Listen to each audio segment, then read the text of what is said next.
mentions all the prophets that came after, right? Oh, yeah. So each of those prophets are confirming each other. Even during the time of Isa, we have John the Baptist, and then the next verse, 685, says, and then Yahya, and what's it? Elijah is Elias. Yeah, Elias. Megatron, I have a word for this. Yeah. I have a word for this. We can call it the chain of prophethood. Correct. Correct. Chain of prophethood. Yes. That's all we can call it. I don't know what and the Quran confirms this, and this is confirmed with the Bible too. Like they're in sync. So you get it? So every messenger that came afterwards, because Allah made a covenant, it doesn't say a singular prophet, it says with the prophets. So any messenger that comes after, for the prophets to support that messenger has to confirm what Allah already revealed to them. So meaning that Abraham, let's say David had to affirm what was revealed to Moses and what's his name? Abraham and all them people. Anybody who came out, any prophets between Jesus and David, they all, to be affirmed as messengers, they all, according to this covenant, they all had to keep on confirming what was revealed through the previous prophets. So there's like a chain of prophethood here, according to the covenant. And it's applicable to any messenger that comes, right? Even Isa, for Isa to know that truly this is a messenger from God, he came confirming what was before. Mm-hmm. And we know that the prophets were around during the time of Isa with Zechariah and John. Zechariah and John, we could say that confirmed what Isa was teaching, because it aligned with what they had. It had to, otherwise this covenant is broken. Do you get what I mean? Yeah, so I would say that this is referring to messengers in general, prophets. That's what I said. Wait, let me finish and let you speak. And also the Prophet Muhammad. So let me talk now, because you talk. I didn't go into the point because I was sort of explaining what you. Okay, go ahead. When you finish, I thought you finished. So now, I was now getting to because you asked me why do I say this? What's giving you the meaning, right, of that particular verse? Because it's very clear, whatever, right? So what we're now asking, along the lines of what we're asking, one of the things is that during the time of Muhammad, who are the prophets that existed then who confirmed what Muhammad was teaching? Say that again. Which prophets confirmed what Muhammad was teaching? So that we don't have any written evidence from any prophets historically speaking. So we can't say. And I have an answer. I will say one thing on that very quickly. One of the reasons actually this completely ties into what you're saying, Simplicity, because you need to understand where I'm coming from. You're saying, these prophets are saying that they're going to support one another, or let's say we're saying that's going to support Muhammad. Which prophet? Are you saying from biblical perspective? Or no, I'm not talking about biblical. I'm talking from what you Quran. I'm quoting Quran. So from the Quran, it says it. It's not what I say. It's not what Abin Kathir says. It's what the Quran says. And your question was what was it again? During the time of Muhammad, who were the prophets that confirmed to us that what Muhammad is saying aligns with the scripture and the wisdom, according to this covenant? Why does that matter? Because otherwise this passage is null and void. No. Isaac, he doesn't understand the Quran even. Why is it null and void? Because there's a covenant. Yeah. And this covenant, right, for you to make it applicable to Muhammad, that means they had to be prophets with the scripture and the wisdom during the time of Muhammad, so that when Muhammad... Who said during the time of Muhammad? By the way. No. Hold a second, sorry, but who said this prophet must be during the time of Muhammad? Because it says what they have with them. No, it doesn't say what they have with them. Okay, it says, guys, you don't understand Arabic. See, the verse, What did you say? Okay, let me read it. Let me read it. Wait, can I read the whole verse? Go ahead. Tell me if you disagree. So this is Abdul Hadim or Mustafa Kitover or whatever. God took a pledge from the prophets right? With the prophets, it's, by the way, it's Jama', and it's like all the prophets. So this would include Jesus, Moses, all of them, right? Mithaq al-Nabiyyin, like this is all the prophets. So we have 25 prophets in the Quran, so it would include them and all the other prophets that are unnamed, because we don't know the name of every single prophet, because prophets, were sent all around the world. So it says an-Nabiyyin, which in the Arabic clearly is like Jama' for all the prophets, basically. So 25 prophets are mentioned in the Quran, so it would include all 25 of those, because that's what it's saying. Because we know that these people are called prophets in the Quran, so if Moses uses these people are called prophets, when it says here prophets, it includes those people by definition. So Moses, Abraham, Jesus, Yaqub, Jacob, blah, blah, blah. So they're part of the prophets that are mentioned here when we just look at the Quran in totality. That's point number one. Point number two is, how do we know it's Muhammad? Right, that's a good question. So I'm saying it's all the prophets and it's Muhammad. How do we know it's Muhammad? Because let me talk for a little bit, because I haven't really been able to respond at all, to be honest. If I were to say to you, when you look at the New Testament, you look at it holistically. You look at it, from Genesis all the way to Revelation, right? When Jesus says something, if we are going to have a disagreement on what Jesus says, we look at what Paul says to interpret that, because obviously Paul, you believe, he's the Holy Spirit, all that kind of stuff, or we go to Peter, or we go to Timothy, or whoever else, right? That's fine. From a Christian perspective, we'll do that. So we as Muslims will do essentially kind of a similar thing. We have the Quran, we have the Prophet, but we also have his companions who are with him, his disciples, and his disciples, like Ibn Abbas and others, many others, by the way, said that this verse is referring to the Prophet Muhammad, peace be upon him.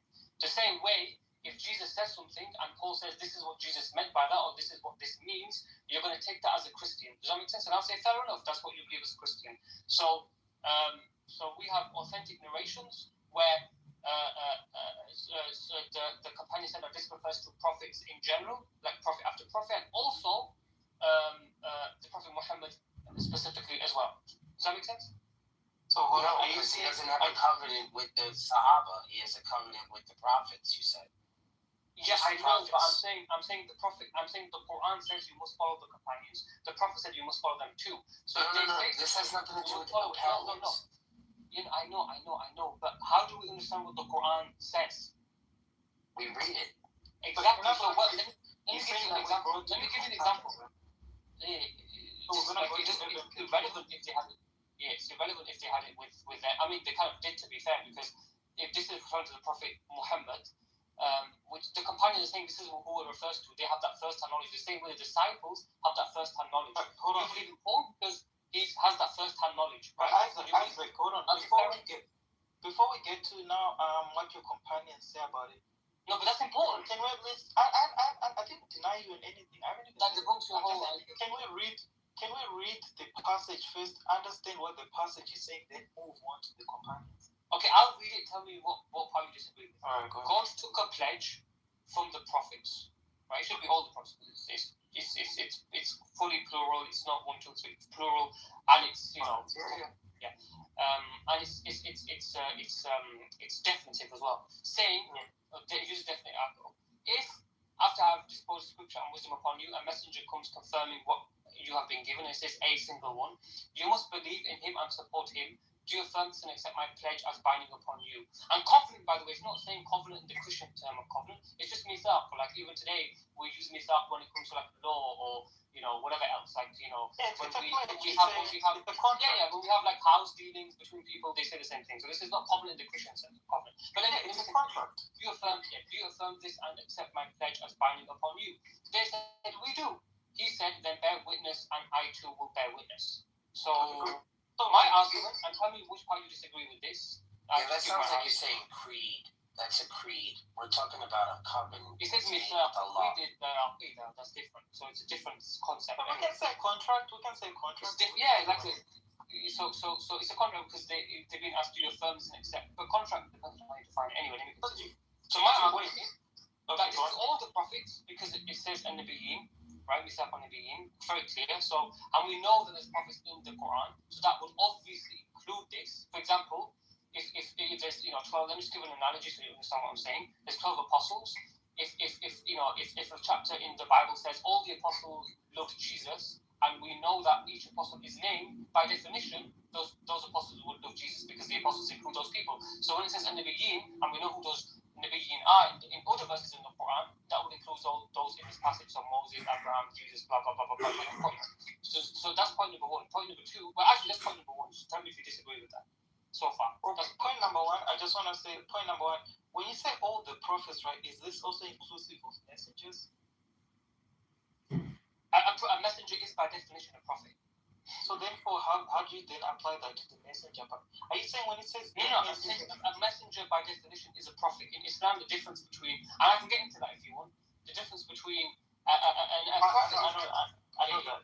So all I'm just asking is that I'm saying that this contract, is it applicable to a singular messenger or any messenger mentioned in the Quran? For example, can this be applicable to Isa? Yeah, that's fine. Okay, fair enough. Oh no, continue. So I'm saying this is all the messengers, including Muhammad. Okay.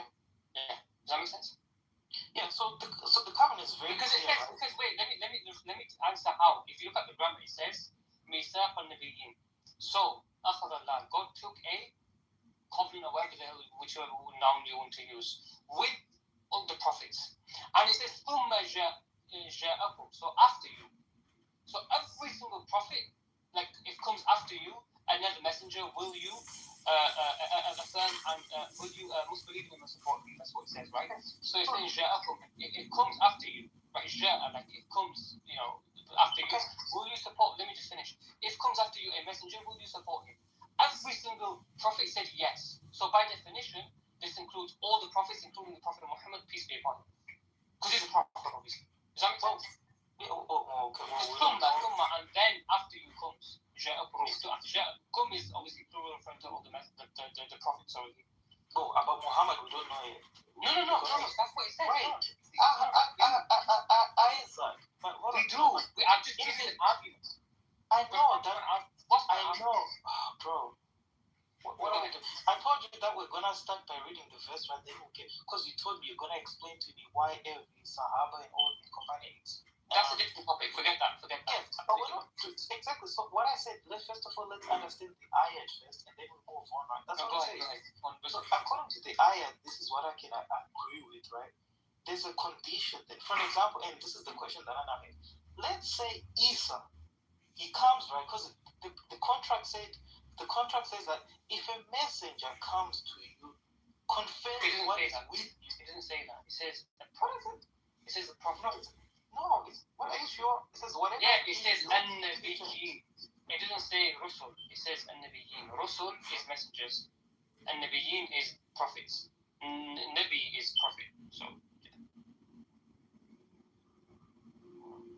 So you're saying that in the original Quran there's no such thing as messenger? No, bro. Rasul is messenger. Nabi is prophet. This is not complicated to understand. But it says of the book of wisdom what comes to you a messenger. It says Nabiyyin, bro. This is. I thought you knew the meaning of Nabi. Just Google it. Let me bring up what's the meaning? Let me put in my PTR. What's the meaning of this? Give me a second. I need to charge my laptop to charge. Is it in your PTR? Yeah, hold on. I'm putting it right now. Just give me a second. I need to go in like 10 minutes anyway because I got work. Alright, go to my PTR. That highlighted one. What is that? How do you do that? Okay, that's a messenger. So that's what it says, right? No, but that's not what you said. That's what you said. You said Allah made a covenant with the messengers. It's with the prophet. Oh, okay, a contract. So no. But you said with the messengers. That's what it says. No, it says with the prophets. Oh gosh. No. So now I'm talking about the content of the contract. It says that. So keep in mind. So read it from the beginning. I get it. When Allah took the covenant of the prophets. Yeah, that's what you said. Messengers. That's fine. Sorry, my bad. Maybe that's. Yeah, it's fine. It's fine. Continue. That's just important. Yeah. So it says that whenever I give you scripture and wisdom, and there comes to you a messenger confirming what is with you, then it tells. It doesn't say with you. It doesn't say. Where does it say that? Confirming what is with you. Where does it say that? In the It says, it doesn't say that. It says, confirm that which with you. Hold on, it's in my PTR. It's in my PTR, bro. Let me read it. It's in my PTR. Let me see which one. Wait. It's Sorry, not in your my PTR. It doesn't say. Let me take it. I'll take it. I'll take it. What is? Let me take it and put it. It takes a couple minutes. Give me a minute. Crying out loud, my phone is choose. I mean, Mustafa Khattab, MAS Alright, I put it in there. Al-Hilali Khan. That part.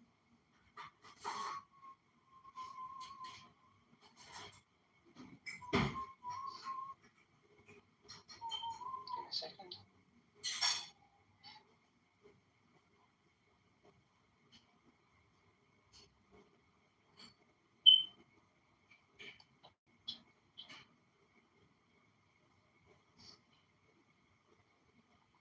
Or should I just take a PT? I'll just take a PT of the whole thing. Hold on. Just take one of this.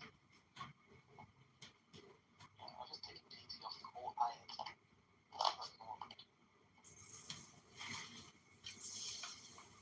I'll add it to my PTR collection of the whole ayat. Yeah, it says ma'kum. That is not, well, it's not necessarily physical or non-physical. That's why MAS Abdul Halim, the Oxford translation of the Quran, says the messenger confirming what you have been given. If you want to say what they have, it says here, look, if you want to say with, that's fine. Makalimun, it says in with you, is with you. Ma'akum. Or that which is with you. So yeah.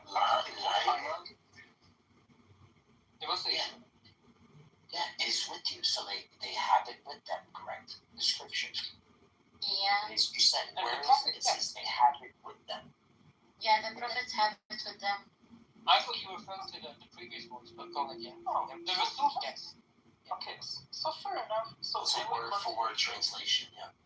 No, so Simpson, I don't understand your argument, to be honest. Well, I haven't Yeah, quoted so this is saying, so wait, let me explain. So this is saying, so these prophets have come, right? There's a covenant. They have been given scripture, because that's lima ma'akum, that's what's with them, right? Because it says kitab wa hikmah. Yeah, it's with them. In other words, they have it with them. Yeah, I don't disagree. I was talking about previously with the prophets rather than with the messengers specifically. That's why I said this is but with the Rasul and what the prophets have, confirming the prophet, sorry, the messenger being confirmed with what the prophets have, that part, yeah, I do agree with that. And I already said that. There was chapter 7, verse 57, chapter 7, verse 57 says the same thing. It says, so that's with them as well. That's it with them. So to come back to this ayat, right? So this is what I'm saying. Right? So now that we understand it, this ayat, that means that let's say for example, Isa, who is the messenger and a prophet, if he came to the prophets, whoever these prophets were during his time, right? And let's say his message didn't confirm the scriptures that they had, then that means that they shouldn't support him, right? According to this ayat. When you say it doesn't affirm what they had, they need the prophets, correct? Yeah. Yeah, but the prophets didn't have the Bible. No, I'm not saying they had the Bible. Whatever scripture and wisdom they had. Yeah. Jesus must affirm. Yeah, Jesus must. I mean, when we say affirm, obviously it depends what you mean, because there's abrogations and things like that, so it can't affirm everything. Even the New Testament doesn't affirm the Old in everything. The Quran doesn't affirm the Old in everything. So even in the Quran, it says, as I'm sure you're aware, that Jesus made new laws that the Jews didn't already have. So he kind of, So I agree with you, though. I agree with you that Jesus obviously had to be affirmed in what the prophets had, 100%. Yeah, and then what I'm now saying, if he didn't do that, then Jesus wouldn't be a messenger to them. Yeah, of course. Yeah. Okay, great. So that's the current apparent understanding that I'm getting so far. That's what I understood as I read this ayat. So now we move on now to the other part now, where we're now saying that okay, now first of all, it doesn't say every single one. It doesn't say every. Yeah, I want to understand that part. Where do you get that understanding from? Because here it clearly says that confirm what is with you. But where do you get this understanding that now says not everything? Where are you getting that? What do you mean? What do you mean? No, for example, let me give an example. In the Quran, it says that when Jesus came, he abrogated some of the laws of the Jews. So by definition, he can't agree with everything. I mean, we believe in abrogation, obviously. We believe that different statutes in the Quran have different sharia. So you're completely aware of that verse in when I say confirms everything, what I mean by that. If I said this is from the Old Testament, you will say yes. But that doesn't mean you can't quote.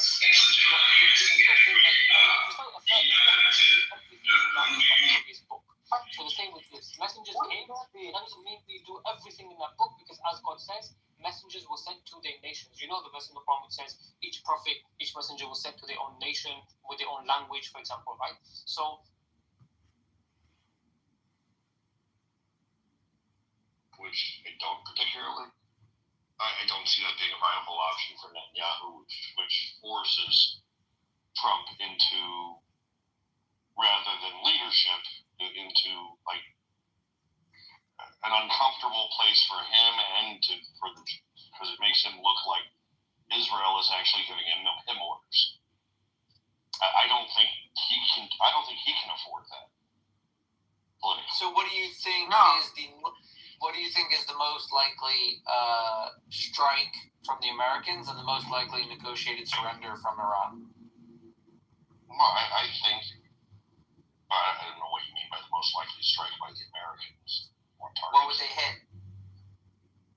Well, I mean, the first things they would hit would be anti-aircraft, and airplanes and runways, and then rockets.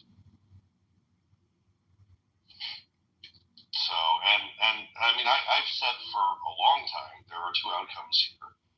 One where the regime flees to Russia, Venezuela, wherever, and there is not a war, and one where there is a war and those same people are dead. So in your scenario, the U.S. doesn't bomb the bunkers that the regime is hanging out in? Yeah, well, I don't know how easily bombable those bunkers are, but regardless, like they'll get hit. Like they're all gonna die if there's a war. Probably a good amount of moral hazard to letting go Ayatollahs either escape or live. I have a different question. Is the Syrian president still in Russia? Assad? Yeah, he's he has 17 apartments in Moscow, according to intelligence that I read. I don't know what he needs 17 apartments for. With the Maybe he has lots of it's amazing and surely move around He the rents city. them. You know, yeah, he has access to. Oh yeah, you think he's got like a side hustle? No, I think I don't think he needs the money. No, I think he moves around so no one knows which apartment he's in at any given day. I think that some of the apartments need to be occupied by his decoys. Maybe he has to house his bodyguards. Maybe. He's got plenty of stuff he's got to deal with. You tried being an exile. Dictator in exile. That's tough. Yeah, it ain't so easy, buddy. And it sucks to be in a cold weather country when you're used to the Middle East. Well, question is, how many wives does he have? former life, like you were an exiled dictator. What? I think was I an exiled dictator at one point? At one point. Not yet. Why? Check everybody's wife. I don't dictate and I don't exile easy. I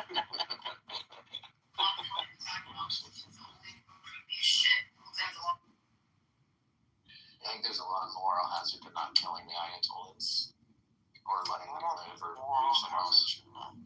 Because what it would show to other parties in the world is that you can kind of play Trump. In other words, it goes back to Taco, right? Trump always was created. He wasn't. Get off my dick. Stop saying my name. Exactly. And I to a point where I already explained that story. Not doing that name, but these niggas literally telling me not to say my name, but they ain't telling me what name. I just say, don't sponsor that shit. And kind of, He really has to shy away from, a big display of military force. Hey, so look, He's right not or wrong, on my nigga Nick, did we not call every... Trying to get him back to the negotiating table, and then they'll basically, play him for a fool. Because Exactly. They'll string them along and say, yeah, sure. And then when it comes to implementation, they'll be like, don't worry about it. They'll string along. Like JCPOA was a farce, they'll do what they've always done, which is string along Western. Obfuscate. Yeah, right. Well, I mean, the other argument, though, is that it's exactly what he's done in Gaza, but also maybe what he's done in Gaza isn't bad, even though no one actually is holding by the ceasefire, right? It's created a very different narrative and a very different tempo. In theory, things might get done without them actually saying, yes, we'll give up our arms. Well, it seems like now Israel's going to have to go and forcibly disarm them. Oh no, those 5 countries are going to do it. No, they're not. I know, that's what I was saying yesterday. I was like, there's no way they're doing that. It was always going to be Israel. There was no other option. It's all farce. The board is peace. The BOP. With some exceptions, a bunch of second-rate countries, maybe third-rate.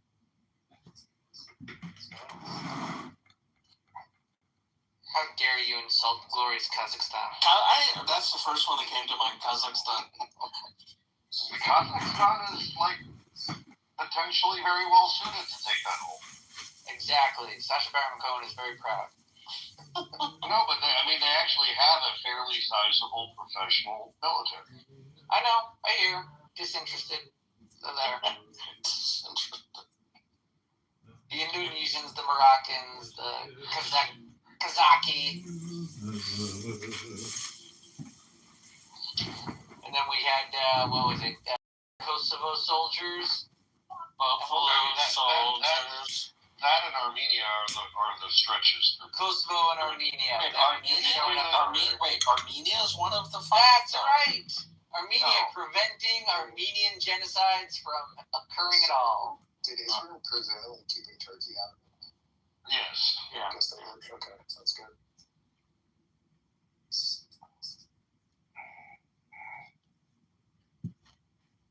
Yeah, if Turkey had slightly different leadership, they could have been a very good option.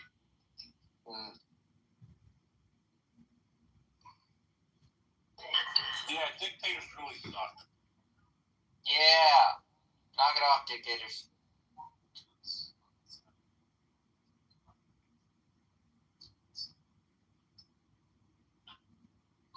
دلم برات خیلی تنگ شده. No, it's not Armenia, it's Albania. I was like, Armenia? No, there's no way. That makes more sense. Yeah, I was listening. They're all Muslim countries. And Kosovo and Albania together have less than 15 legislators. I'll take Albania for that.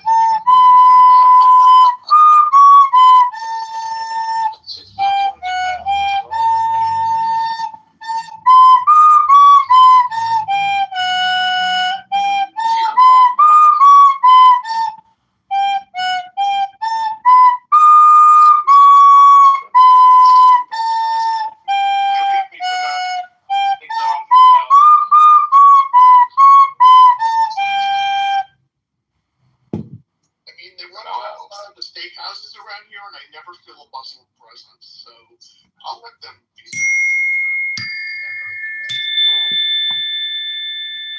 Yeah, like who's gonna fund the rebuilding of Gaza? Do we know yet? Is it all Qatar? Not Israel. For sure.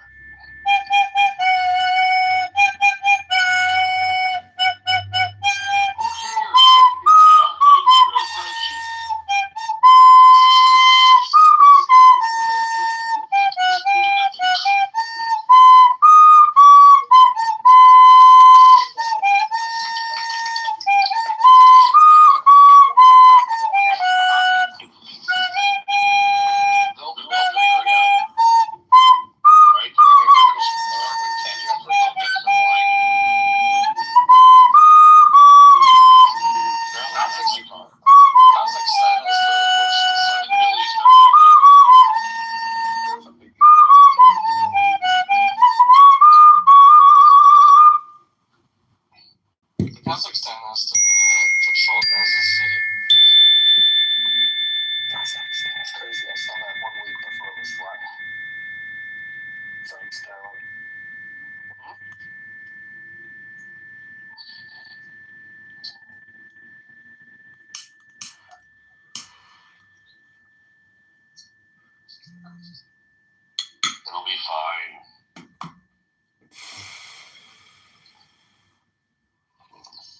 Hi, Rena.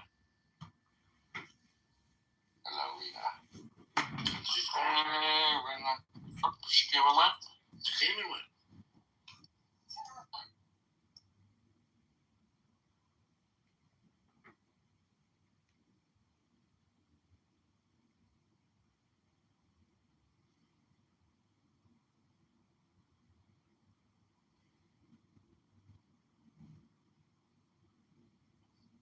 And she danced like she had never danced before.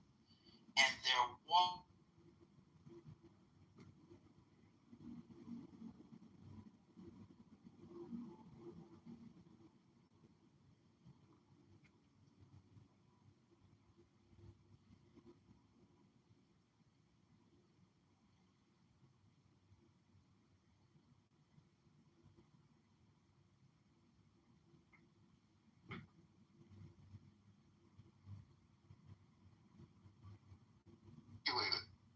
They miscalculated. We don't care about nobody. Until Hamas Black disarms, we Rabbi, don't care I about have a nobody. question for you, if you don't mind, right? I want to know what your affiliation is, because I'm not quite sure if you are It doesn't matter. on It the doesn't matter. Israeli It doesn't side matter or what if you're on the We're American not side. talking about me. We're saying as long as Hamas is inside of Gaza, everybody who's around Hamas is also going to die. That's what we're saying.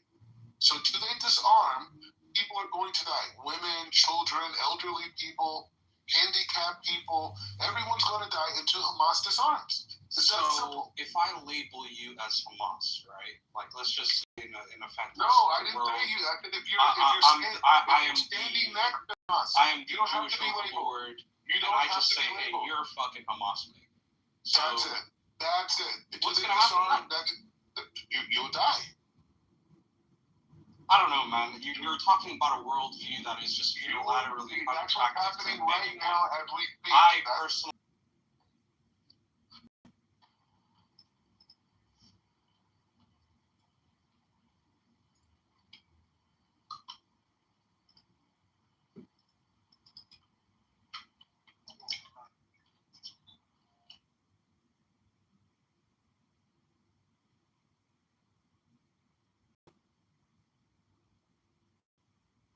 It What are filters you talking about? your interactions.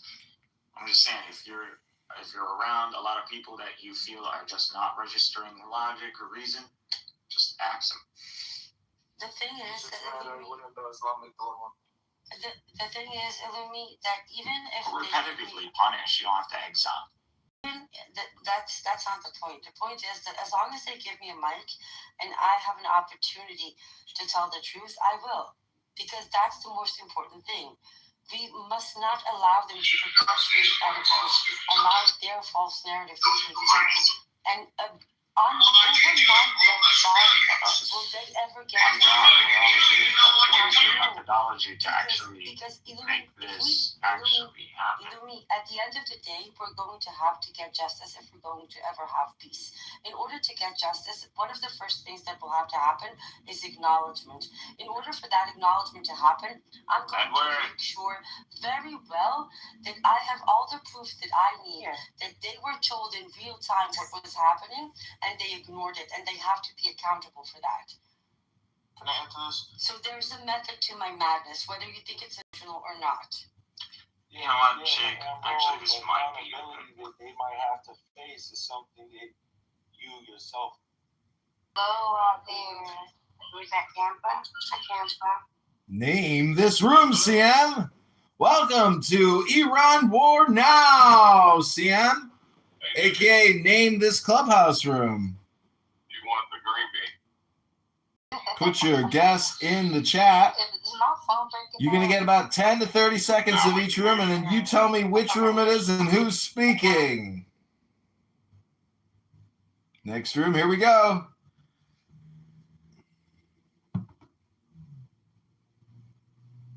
Well, on maybe. I don't know. Anyone else? Does it maybe do it for you guys?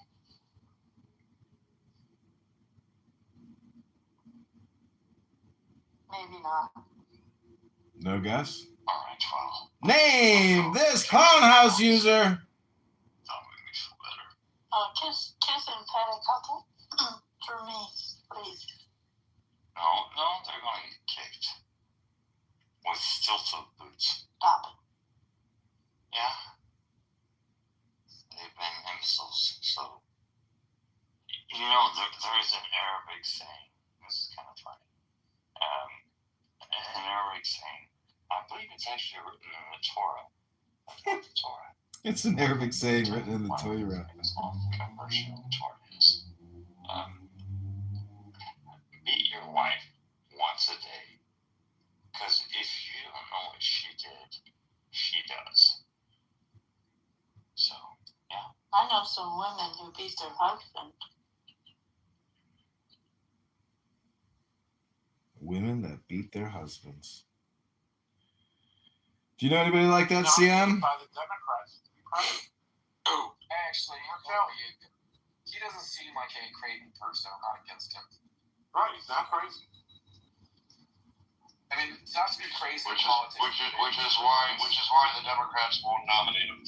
That's right. That's actually right. I'm still mad at the Democrats for letting fucking Biden run second. Name this room. You got 10 to 30 seconds, CM. Go ahead. Name this room! I'm really trying to have a conversation. You don't understand. It's a blame shift, brother. Okay, look. I hear where you coming from. Completely. But I'm telling you, is that the picture you just painted? Ain't it? It's not it. That's not me. I'm letting you know what the fuck I'm doing. Damn, he's letting you know what the fuck he doing. Dog. We've expanded operations even more today. More than ever before. Sometimes these things can be upsetting. But there is capital punishment in the eyes of the Creator. So what about the jihadis that were taking innocent people's lives? Should we also have that same punishment for them? Yes, if they are taking innocent people's lives, then yes, that's actually, we are against, it violates our Sharia, so there's such thing as jihadists taking innocent people's lives. So, but there is also casualties of war, but again, we are in no way or shape or form does Islam condone. Also, I wanted to make a statement that we have been condemning jihadists, ISIS. We don't condemn jihadists, we condemn terrorists who get innocent. Exactly. Yeah, that's what I meant. Then we are Wait.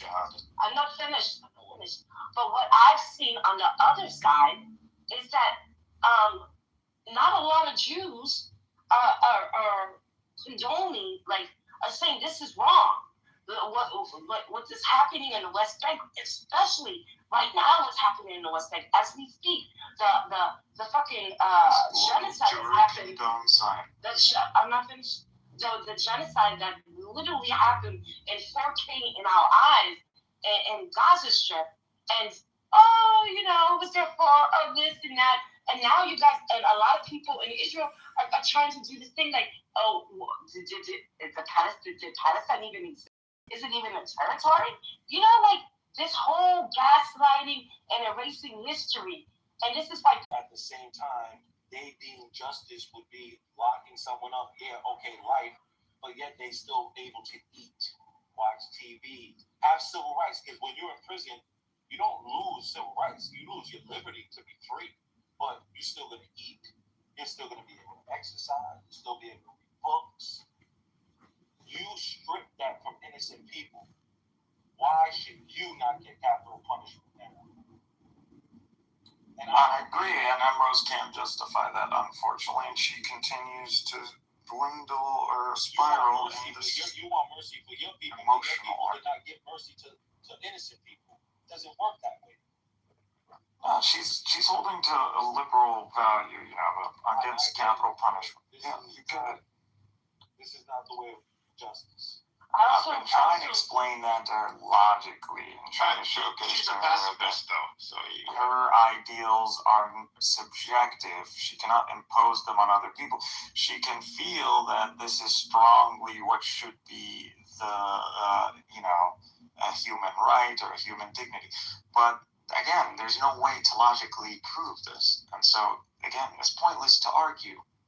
Well, how do you What I understand is these people have lost their dignity. They forfeited it when they killed innocent women and children. Computer. I'm saying one emotional appeal is enough. The whole theme is emotional appeals, then just stop debating. Well, let's say go, because I'm trying to go. Where you want to go? I wanted to say hello. Hi, Maud here. I just wanted to say assalamu alaikum to them. How are you on Wednesday? I missed you. May that be your cue. Shalom Mubarak. Shalom to you too. Ramadan Mubarak, Majinda. Mubarak, Ramadan Mubarak to you too. Shalom Mubarak, everyone as well. But Sheikh, what's your position? If we can get a position set up where these people stop talking in Arabic and just listen to these kind people. That's a new world. Do you not see the Quranic system? Do you really want to be like... Well, I'm a Christian. Check this out. You are a Christian as much as the Jew is a Muslim. And you're as Muslim as Muhammad is a prophet. Certain people use it. We use it as language.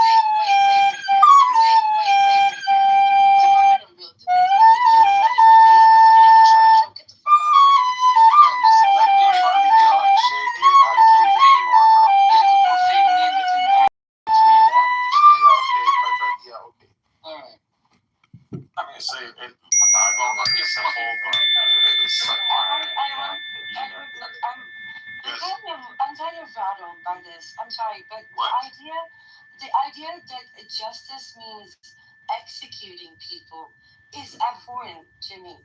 I'm sorry. I fully acknowledge the need for justice, but to say that the only way أنا ماليش دخل. أنا راح أطلع عن ديني إذا هي بترجع بتحكي لي حاجة emotional. I'm done. You've reached my limit. It's gonna. Okay, you can be emotional. That's fine. I need 3 more hours to give it to you straight. But She's a pacifist, so she's coming at it from that.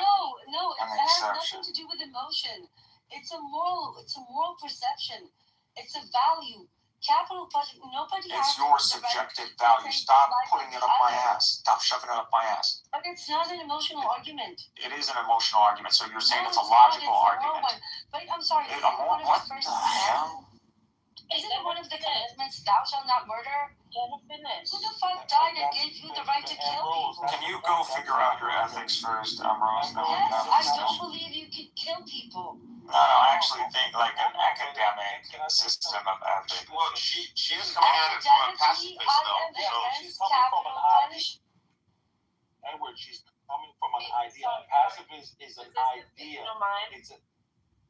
Yeah, no, I'm saying she is coming at it from a perspective. Can we just settle this? Ambrose will say what she wants. She'll land her plane, and then I'm sorry, but I think there are. No need to continue to like. And you don't need to make them because the U.S. is full of legal analysis, moral analysis, ethical analysis of why capital punishment is wrong. There are theological arguments against it, and personally, I agree with all of them. Capital punishment is never okay. And the idea that the only way to achieve justice is by executing people is horrifying. Okay, when someone comes and executes your family members and you still feel that way, then I'll take your opinion into consideration. But until then, with all due respect, that is a subjective ideal. That is not something that you could prove logically that we need to hold to. When I was 10 years old for the first time, I saw a bus bomb. I still don't believe they should be killed because of that. We're I don't believe anybody. We're talking murder here. Well, I mean, these people are going to get killed, so it's not like you're No, scaring. resistance thinks that justice.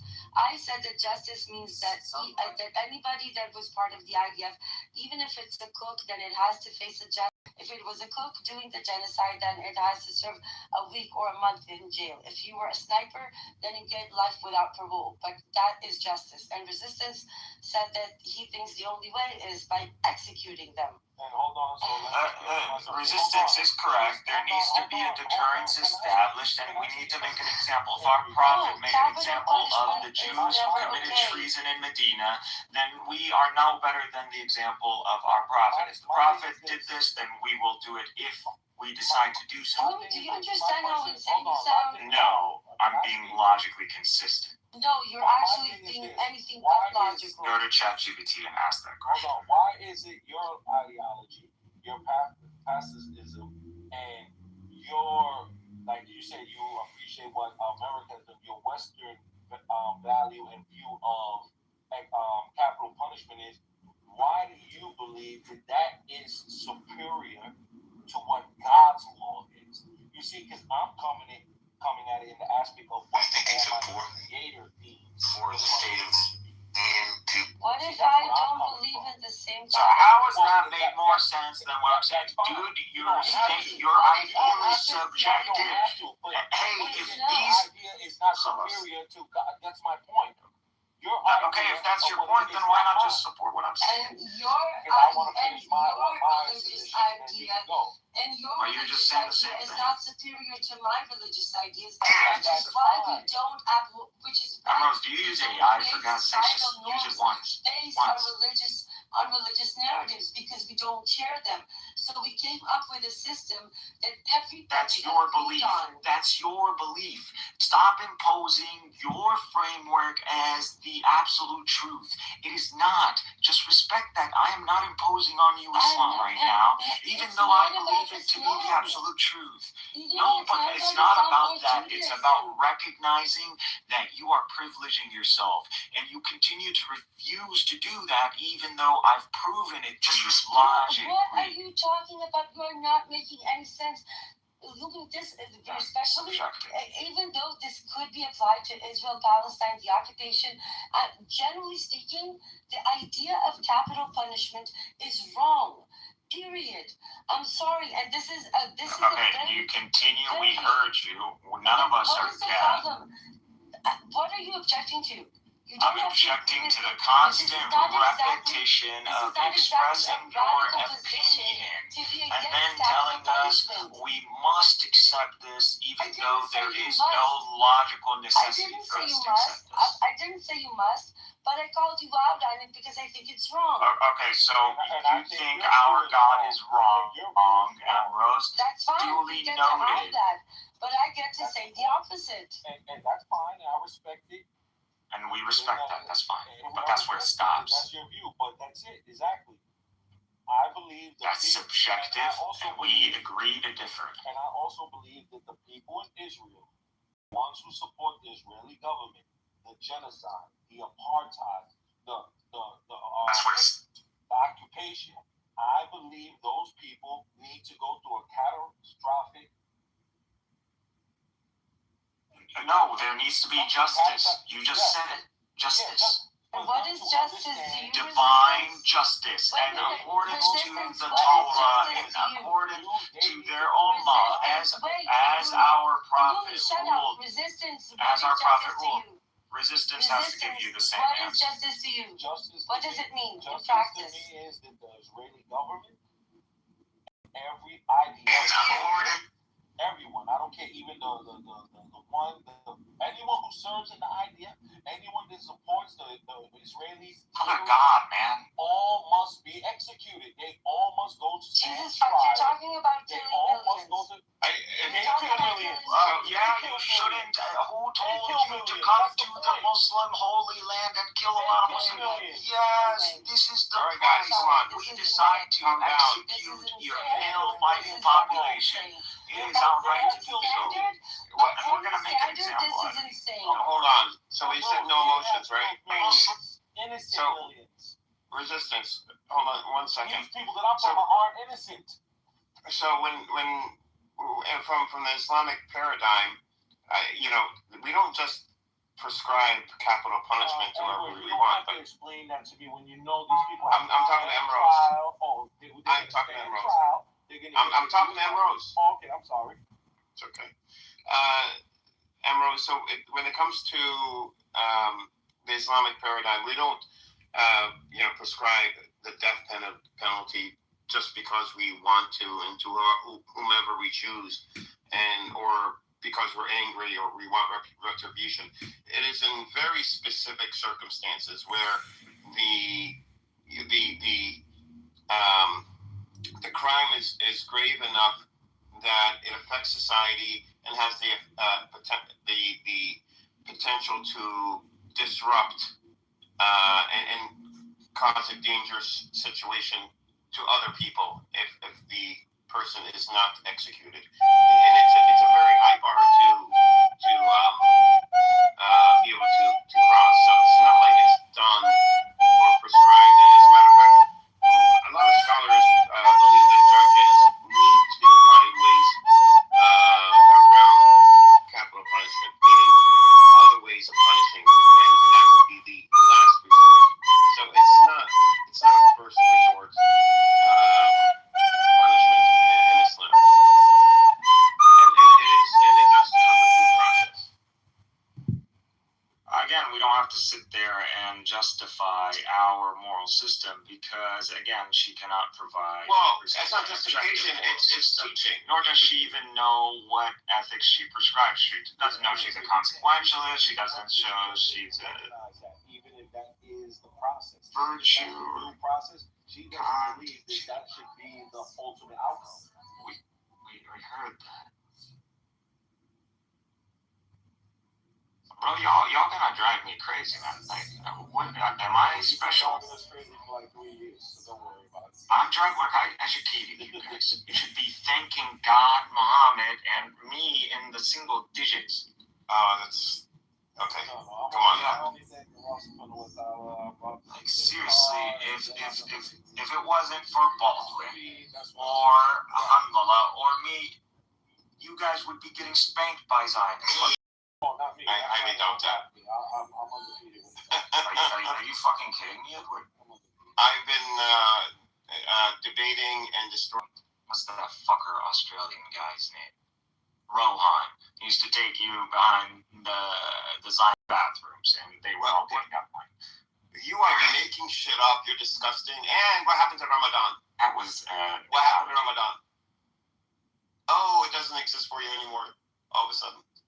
Using an analogy that is common, it's not a crude statement. Like, it's a disgusting crude statement, and it's a lie. It's a lie. Speech that is commonly known. No, you made a vulgar statement about me. Homosexual statement, and you lied. And earlier you talked about Ramadan. I was triggering. You talked about Ramadan, so you're hypocritical too. Okay. I'm sorry for both of you. I'm sorry, Edward. I'm sorry, Cynic. I said sorry to both of you. Please. I'm just waiting on the AI, man. Can't wait till they integrate that. That shit starts like scoring. It will be so gamified then, and we don't have to do these fucking pedantic, subjective tango. And then we could thank you and the prophet and God all in the same sentence. I don't need your appeasement. At that point, I just need the game theory. All right. We sat in a room. Look, just get me my computer. That's all I care about. Is Iran going to kick Israel's ass? What do you guys think? Any opposition? Well, I know they had they just had more talks today. I don't know what the outcome has been. They haven't really reported on it, but they've been talking all day today. This is the second round they had today. Today's the third round. Also, I would like to add, like, you for those Zionists or Jews that live in Israel. Rio, I thought you wanted to come up. Y'all not hearing me? Or is this like... We hear you, Wednesday. Oh my God! I was saying Rio wanted to come up earlier, so asked him if he wanted to come up. Okay, thank you. Do you guys don't feel like y'all being like played with? Like, if the United States decide to go to war with Iran, American lives, yes, soldiers will be affected, but not as civilians, right? You guys will be more affected, and the surrounding Middle Eastern countries. Shouldn't you be fearful of Iran? I mean, Wednesday, can I ask a clarifying question? When you say you guys, are you referring It's according to their own law, as our prophets ruled. Resistance. As our prophet ruled. I'm referring more to that. Because I think. Well, we should really just start following this. So everybody is talking about some kind of software on their phones. This is how fucking stupid people are. Actual mail is the ultimate. And even if the United States does decide to attack Iran, America is not superior to God. That's my point. I know Wednesday, but as an Iranian, I'll tell you. But the scenario that I fear is that because this is the first time that the military attacks. It's not superior to God. That's my point. Okay, if that's your point, then why not just support what I'm saying? I want to finish my line. But you're just saying the same thing. They've done in the past, where they attacked the U.S. base in Iraq or in Qatar. Those times it was staged. They were given the Iraq Republic gave America prior notice to move their servicemen so that they're not war doesn't escalate. Okay, but if they feel like you're going for regime change, you're trying to kill the Ayatollah In the single digits. and uproot the regime, they're going to feel like they have nothing to lose. So then why not kill U.S. servicemen? Okay, that happens. What do you think America's response will be? It's going to be a nightmare. In the single digits. That's the scenario that I'm scared of. That type of rapid escalation. Seriously, if it wasn't for Congressman or me, you guys, very frightening. But you know what's going to happen. A lot of people will react. Of course. I don't see any other scenario. And by the way, Wednesday, I don't want to speak. I don't want to speak for Rose, but she's Israeli. Let her come up and tell her how she feels about it. Well, I did. Well, she was here. Rose is in the audience. Come up and tell. I don't want to speak for her, but I'm pretty sure she's not for the attacks either, because of the consequences of. I mean, Iran's attacks last time on Israel. It was more to show what about the justice that we believe as Muslims should happen to anyone who committed those war crimes. And once they get their due process, the Iranian regime is getting very close to falling. It seems like ideology on what should take place. She believes these people should be given their lives, to live, whether for a short time in prison or for life. She doesn't believe in capital punishment, which is absurd when these people have committed war crimes. Okay. Resistance, are you American? I'm just curious. Yes, I am. Of course I'm. Okay. So do you think that U.S. soldiers who have done war crimes should also be subject to capital punishment? Everyone that did, for example, Afghanistan, every soldier that took place in Iraq, every soldier that did all those disgusting acts in Abu Ghraib, all of them should have faced capital punishment. All of them should have been tried at The Hague, and all of them should have faced the noose. The same way they love putting the Muslims on nooses, like Saddam Hussein and Gaddafi. Why is it good for the Arabs to get capital punishment, but not the Americans and the Israelis? I would love to know this. So that's a theory. How would it be implemented, though? What do you mean it's a theory? He said a theory that it happened. He's asking the question. No. He asked the question. Me, Edward, calm your tits. Not the theory of the Muslims getting or Arabs getting killed. I'm talking about how are you going to enforce that for American soldiers getting killed? How are you going to enforce that?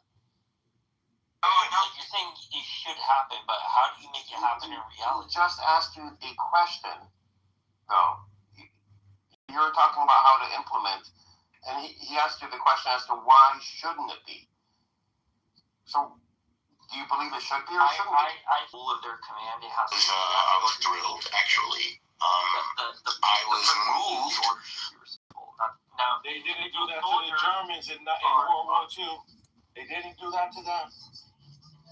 So once again, why is it good for everyone else, but not for the Americans and the Israelis? I think it sounds like he's agreeing with you in a way. When the Nazis were being hunted in Argentina, when they're like in their 80s and 90s because they served out orders, I don't think that was right either.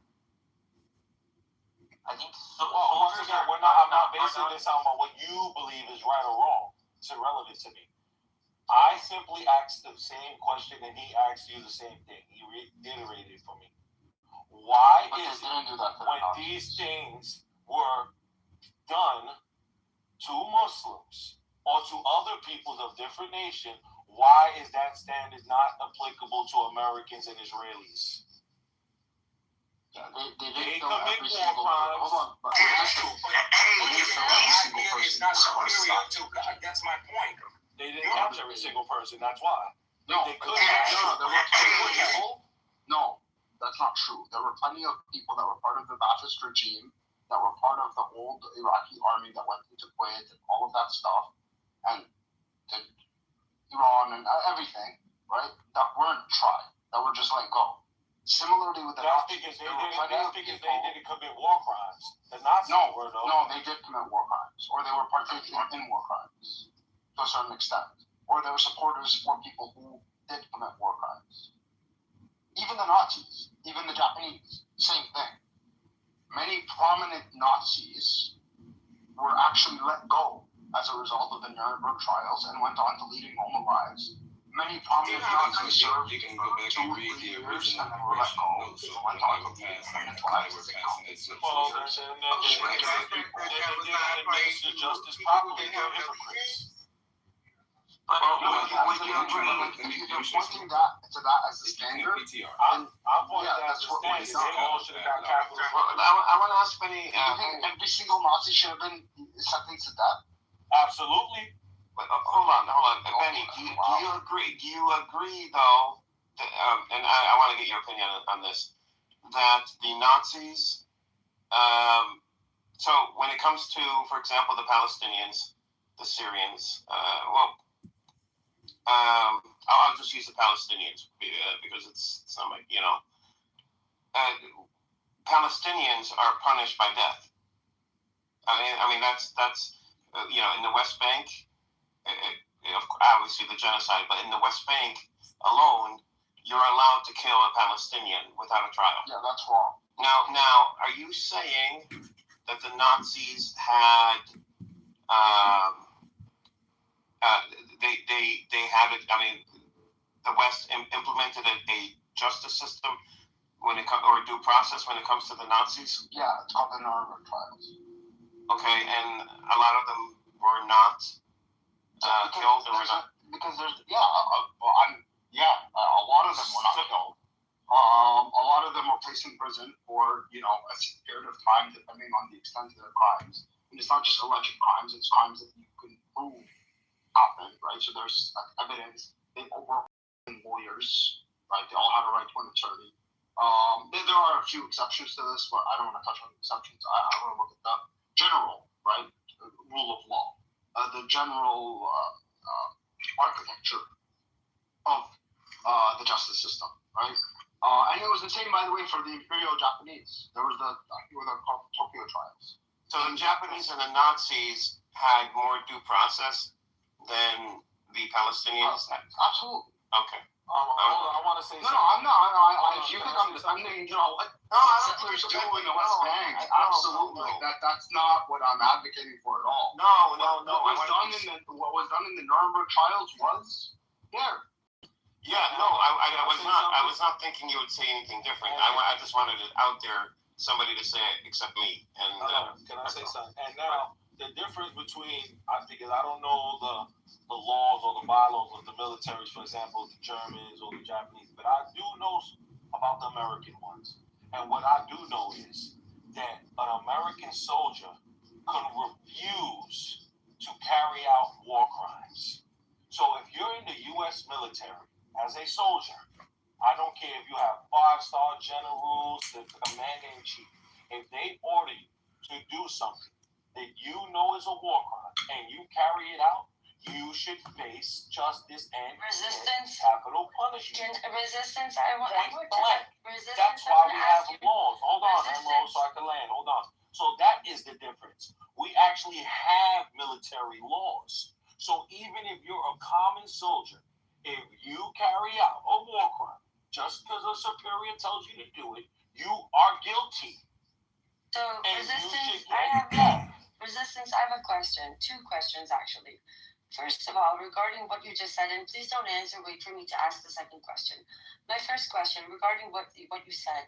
I'm sorry, did I somehow miss the executions of all the U.S. personnel that served in Abu Ghraib? Did that somehow evade me? Did they all get capital punishment? I don't see you protesting the streets about that.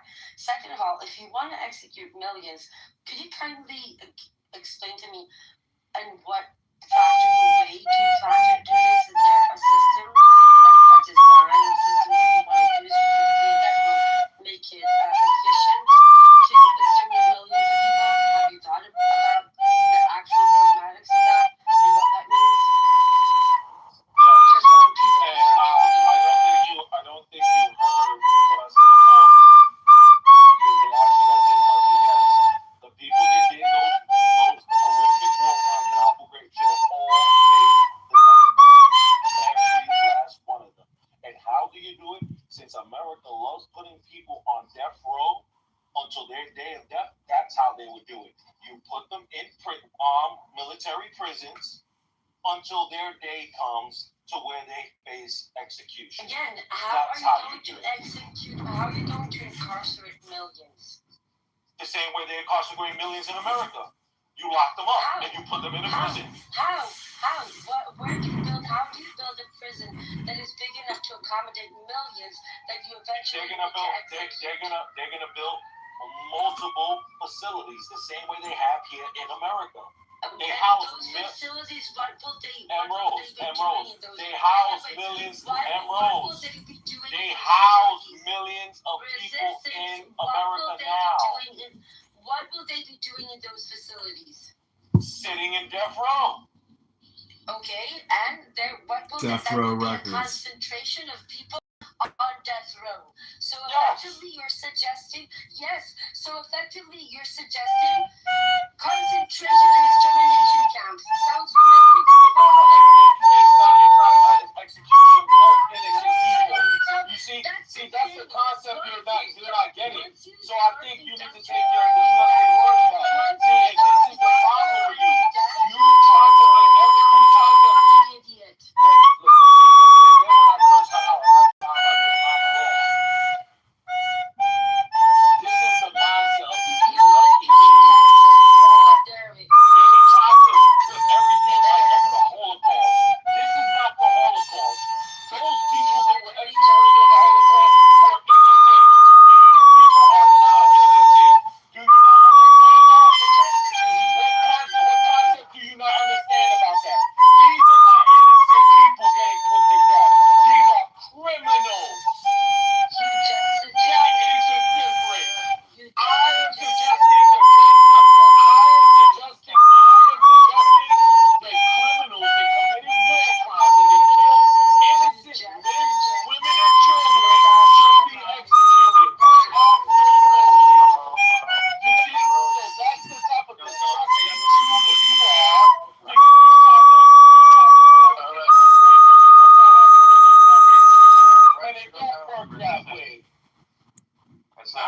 No. I didn't hear any of you say Ambrose. Don't be hypocrites. What do you But mean? she was just insulting me. Yeah, she cussed him out first. What are you I talking about? didn't care.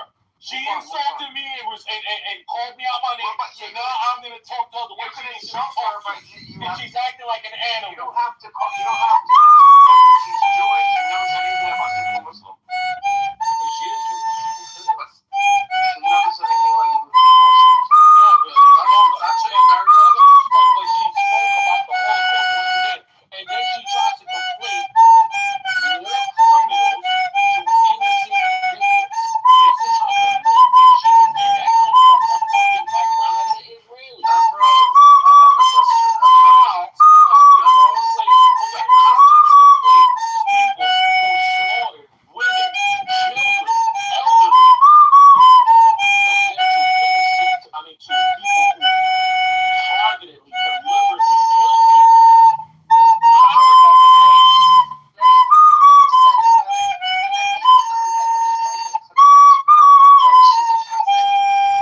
No, she does not see what she is. If you were to give her more question of like, if somebody were to have murdered me, if somebody were to have murdered my son, yes, I will murder them. But Wednesday, why do we have to give that example? We have a live example. Does Emerald? But we have a live example for Emeralds. Does she have a problem with trying and sentencing to death the Nazis? No, she doesn't. So why does she have a problem? Wait, That's my point. so why does she have a problem? She's a disgusting hypocrite. She didn't answer. We don't know. Wait, okay, so then my follow-up question would be, if she doesn't have a problem with them, then why does she have a problem with American soldiers being sentenced and tried for their war? Or Israeli. Is it just wait, Benny. Is it just because there's millions of them? Even for the Nazis? The Nazi she is. She's gonna be morally convicted. She will do that. But that's the point. She's not. Okay, fine. She said even for the Nazis. Okay, so she just did in the chat. She said earlier that she's against. Yeah, she did in the chat, right? Yeah.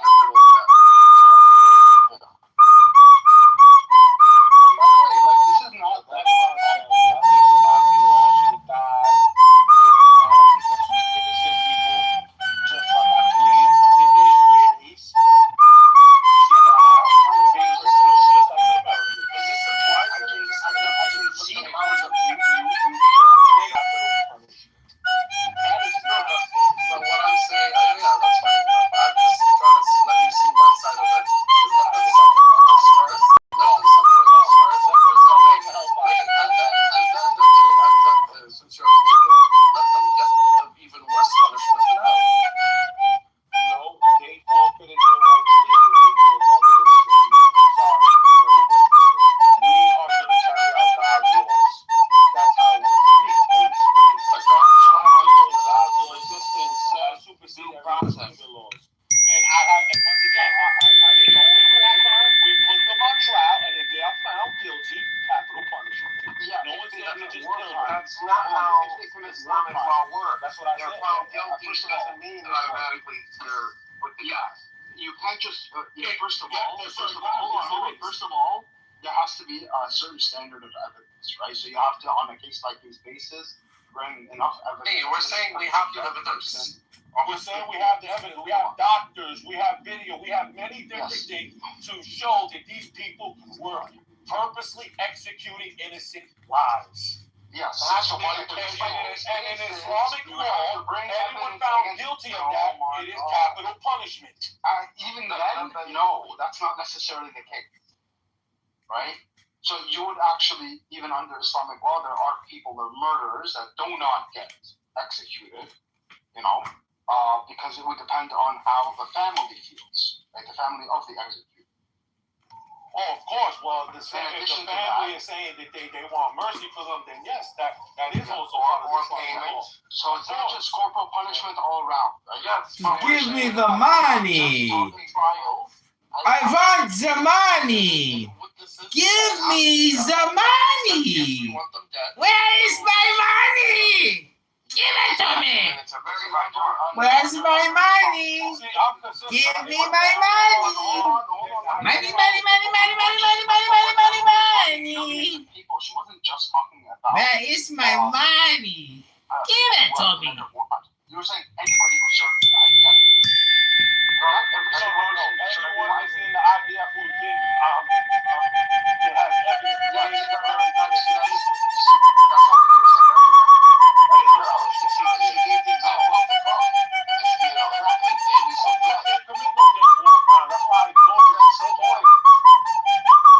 You didn't say no at that point. You said anybody. I'm not listening to nonsense because everyone knows a cook, if they're cooking, that has to do with killing people, innocent people. Because they're supporting the people that are killing them. No, they're not. They're in the military. Yes, they are. They are providing sustenance for those in order to commit war crimes.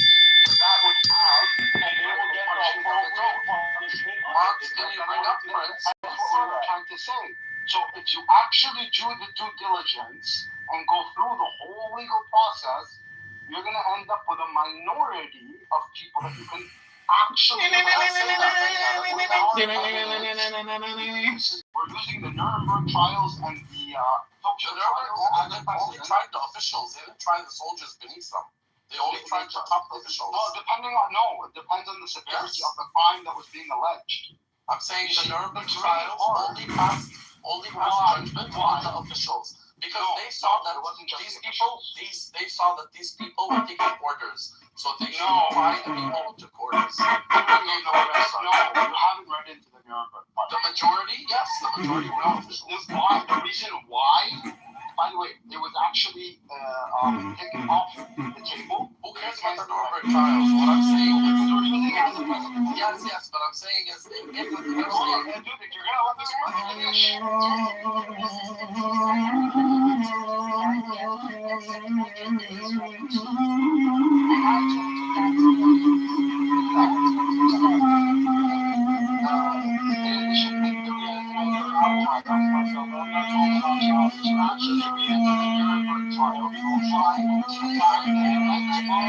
I was ordered to do so, and once again, I just said I will correct what I say.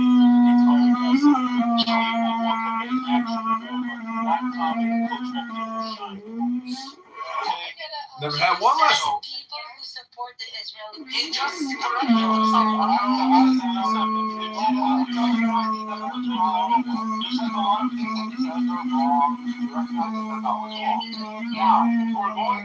We're going to the Nuremberg trials as a precedent.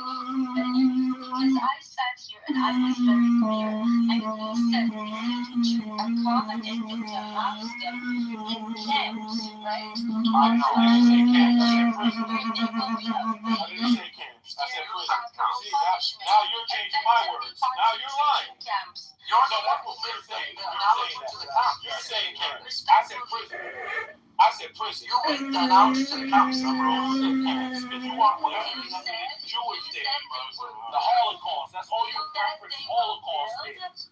Places, and I added, yes, where they will concentrate them until that's not concentrating, that's housing them. Housing them. Housing them. Yes. How are you going That's not concentrating them, that's housing them. Oh, no, it's not concentrating them. No. No, what are you No, doing? because what I'm saying, let me bring up. Concentration camps, what concentration camps were, places where they concentrated innocent people for execution. Prisons are housing places where they put alleged criminals. And do you not understand what a criminal is? Prison in the world, according to the rules, is a concentration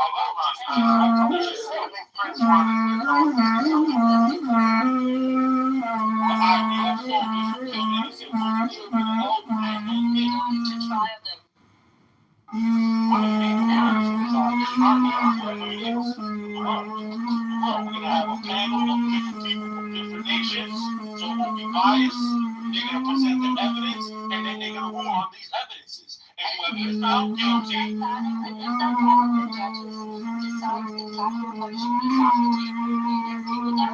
might not. I wouldn't be okay with it. We would have to respect it because that's what the game might be. I respect that answer.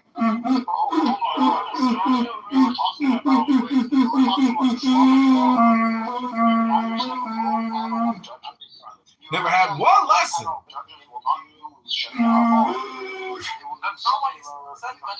This is his belief because he's a Muslim, and that's what he thinks should be carried out. He's also saying I really can't figure out how to play this flute. These Iranians really know how to play the flute. International body will not be using Islamic law. They will be using international law. So they will be using the Nuremberg trials and the Tokyo trials as a precedent. Sure. You want me to be honest with you? If it was He just told you he's fine with it. It's not Nuremberg trial. Then there's a difference between what he thinks should happen. Let me kiss you. Now long. I'll be honest. If it was up to me, the only people that would be on that trial board would be Palestinians and Israelis to see who the real people really want justice on. Honestly, I think Ambrose has been pretty consistent, guys. Like, she's just saying what she believes. So, like, you know, she's a dissenting voice. She's an ally.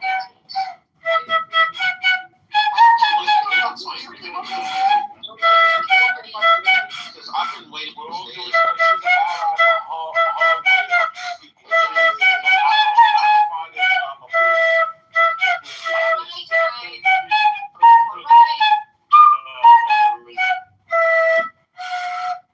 Is he in the Matrix? Yeah, he is. June could go and guys, right? So I've been listening, and you know I can understand brother resistance because I'm Muslim as well. But I'm not going to give the classical argument that you typically hear on Clubhouse or social media. I'm going to go another route. So I think the problem that I have when it comes to war crimes and things like that, which is why the UN criticizes Israel, is distinct from Judaism. We're not going to make this a religious discussion. My critique is that when you're talking about a right to live, because I've been in a where there were Zionists, hardcore Zionists saying like, we believe in a two-state solution, we believe in right for Israel to exist. Okay, fine, but also have that same right for Palestinians. But when I look at reports of like the IDF destroying a water supply that 98 to 99.9% of the people that are non-combatants depend on, that's not defense, that's offensive. You should be punished for that because what you're doing is you are contaminating the water supply of non-combatants. So what if they support, you know, whatever, you know, but the thing is that they're not holding guns, they're not pointing rifles at you. What they do is that maybe they're pissed off people. That happens. When a hotel or a housing complex is bombed and a father has to pull his child out the rubber, but he's poor and all this and that, you have to understand that brings hate. I don't mean to sound like a Jedi or Master Yoda, excuse me, but it's like that brings hate. Hate leads to anger. Anger leads to suffering. Or I'm kind of spinning that around, but my point is that I think for those who support of the Israeli government have to understand that hatred, that's something poor people have. Because they don't have no hope, they don't have no education, they are very limited in resources. What do you expect them to do? If someone says, hey, you know, Mr. June, by the way, if you do this, if you bomb this Israeli complex, God will give you paradise and surround you with a surplus of things. That might sound like a good idea. That's a sweet deal for the average poor person because I have no hope. I have nothing. But for someone that says, well, you know, the Palestinians need to understand our plight.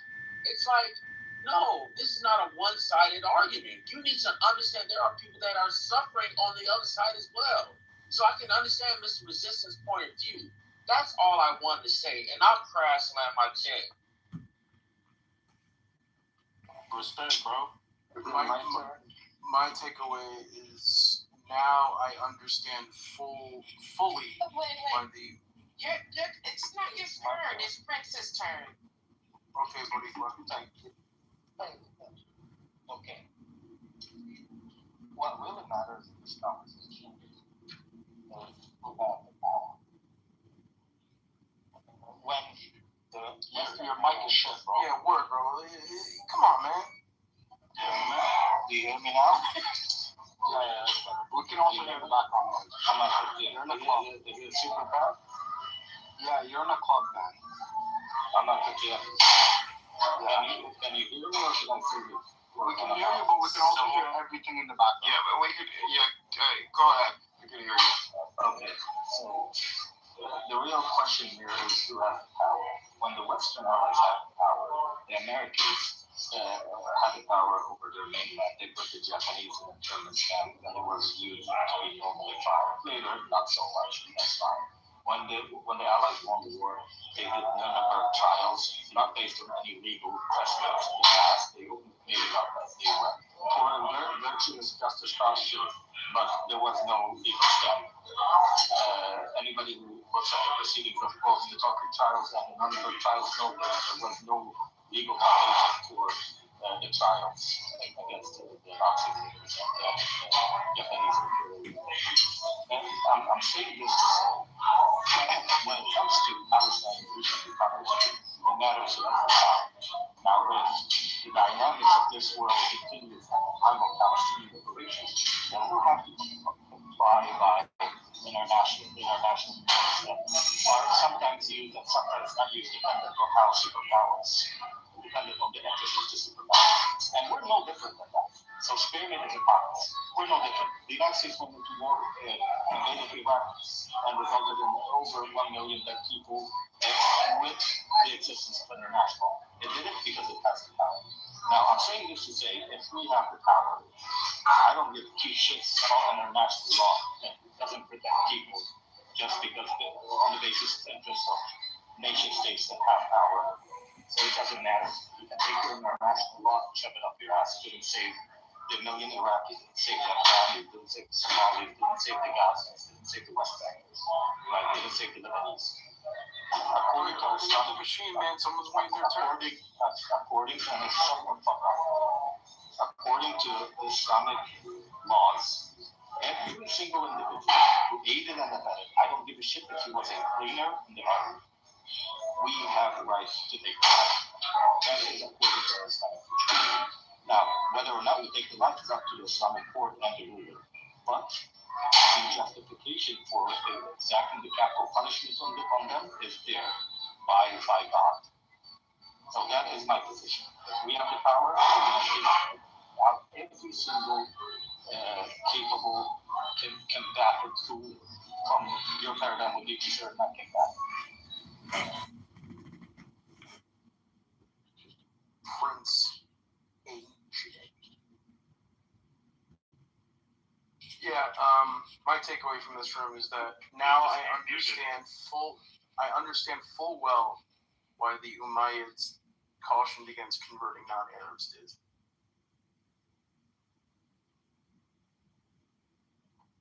Anyway, we can move on. That was racist. You just want to move on from that? I mean, we know it's racist. We know it's racist, and we know it's cool. You're right. Don't tell me that. It's like a flea. Can't get rid of him. This is history. It's what the Umayyads did. He is like a flea. We can move on. True. Next. Move on? Really? This is just normal? What's the problem with what he said? I don't get it. Maybe I misunderstood. We have genocidal Zion comments and crazy stuff.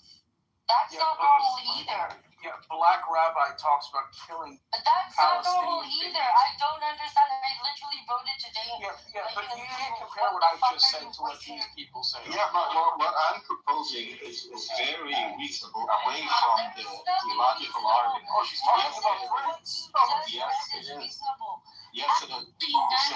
Anybody helping in the sustainability of the enemy army is a target. Is a legitimate target. Cleaner, cook, nurse, doctor, I don't care. Legitimate target. from a non-theological perspective. I can make this argument as an atheist.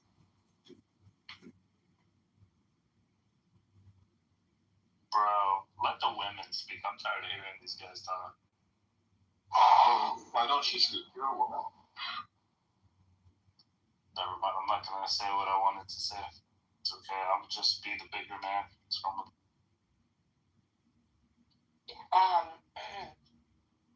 Woo, I didn't realize how many people are in the room. Sorry, I was feeding on. Yeah, we should just churn up the numbers so this way we take all of Amir's audience. I just want to be very clear. I have many Muslim friends from many sects. I've never heard anybody evoking that type of a Muslim narrative. Like, very, very. Because they don't know. They're not honest with you. Definitely not It is. Go look it up. a representative of what I know. Wait, what are you talking about, Emerald? Which part? The ones you know are probably liberal, and their opinions don't matter. What matters. Wait, Prince, which part, Emerald? Which part? You know which part. No, I don't. I think I missed some of your shit, man. You need a new phone or a new mic. I don't know. Start a GoFundMe, Prince. I can't hear you. Just shut up. Emeralds. Everybody. What part do you think is like the extreme part? Sharia law? Yeah, what? What about it? What did he say? I don't know many Muslims that want to live under in a state that doesn't separate church and state. Even if they are devout Muslims. Okay, well, from my experience. Wait, you're having a whole conversation with cynics last night. By the way, that's not true. You can look up Gallup and Pew Research over. Guys, let her finish her point. She did. You literally cut her off. I did. Before in the past few years, I've had the opportunity, because even if I did engage with housing in the past, I didn't have the opportunity to engage with so many people from the region before in such an intense manner. And the one thing I have learned that is very, very consistent, people are conservative, but the majority of them recognize the fact that that doesn't mean that that has to be an inherent part of the sovereign country. And most of them are actually against it, which is beautiful. And that's the type of I respect faith. I don't respect institutionalized religion. And at least my experience, and from my Egyptian friends to my Yemenite friends, Pakistanis, one of my best friends is Yemenite.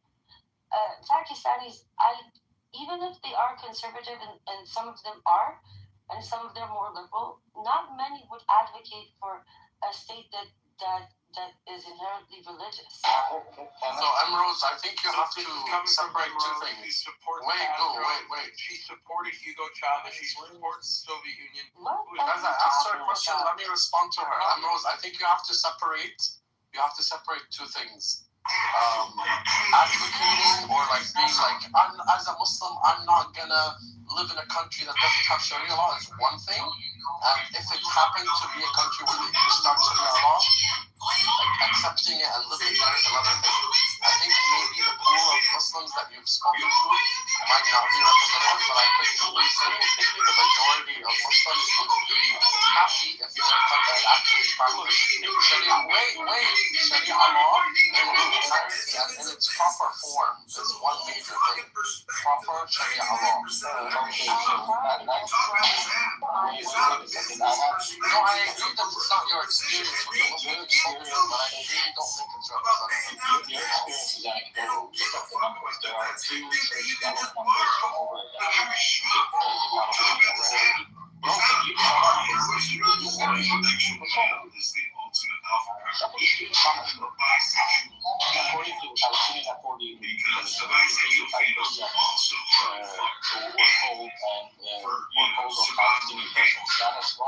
And they claim the country based on the principles of Islamic law. It's a man. Malcolm X, is a minute description of him. That reflects what the people So many arenas of having the act of speaking of events to affirm that nature has no place but the divine will. It is to affirm instead of the principle of intelligence and its eternal antagonism from above to beneath. And a lot of Muslims believe that Sharia law is right with the sea. They live right across the river from enemy. You can see and you allow him to manage and experience to them is the most fair, most just, and no other. It's not Abdul. That's not So, Dr. I mean, Mr. Sharia law hasn't really been practiced appropriately. It's not a very long time. And the sun, you just got to take your hand. Well, I mean, down. Confirm that there. Put your hand up. I don't know. I think And then reach around inside yourself and fist yourself and get in the core of your being and say to yourself, is it Donald Trump or is it Muhammad? Benny Adams? I was just saying that, like, Afghanistan is doing a pretty good job of abiding by Sharia law, and Iran as well. Dedicated to the destruction of the murder of young people. 50,000 people assassinated in the streets are assassins. Yeah, those would be the Christ compels us to Northern engage Nigeria, in the final battle some examples. for miracles. Mr. Trump jumps in his chair, raises his eyes, and his hands to the condescension, which seems to sound the depths of pity. Does he do so what many senses? knows perfectly Those who well that see these are not miracles and who do not see the church are much more to be pitied than the blind.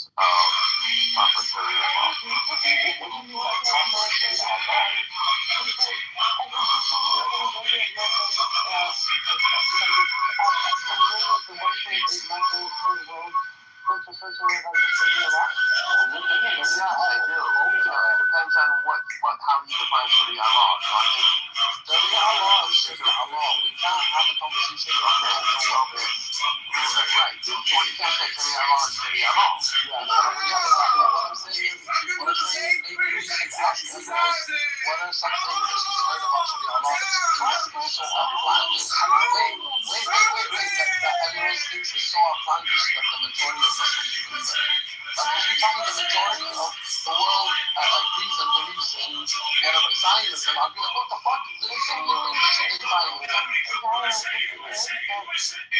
The concept of Sharia law is not what terrifies me. Because I think I'm the only person on stage that actually lives in a country that has freedom of choice. I'm probably the only one that lives in a country that has no separate church and state. I think I'm not, I didn't say I'm positive about that. So I understand that Sharia law is not just but I also understand that the concept of sexual relationship is paramount to peaceful, just, liberal society. Why? To me, Sharia law is just as bad as the traditional laws of religion. It's not, to me, it's just as bad as the wrong of that concept of not separating the church. But Ambrose, you're using a failed example of applying church and state if you want. I'm telling you that my observation to Sharia law is not there because of the country. No, I understand. It's like you saw an example in your own country, and you're like, how can anybody apply it? In my opinion, has no place in a democratic society. Yes, but what I'm trying to tell you is Sharia law. What I'm telling you is Sharia law would never do what Israel is doing. It doesn't matter. Because if you want a country to be a pluralistic country that has equal rights for all, there are equal rights under Sharia. No, there are. Zion, no matter how much a country that is based on a single faith or a single religion, no matter how much it tries, it will always find one to that religion. There is no I don't know how to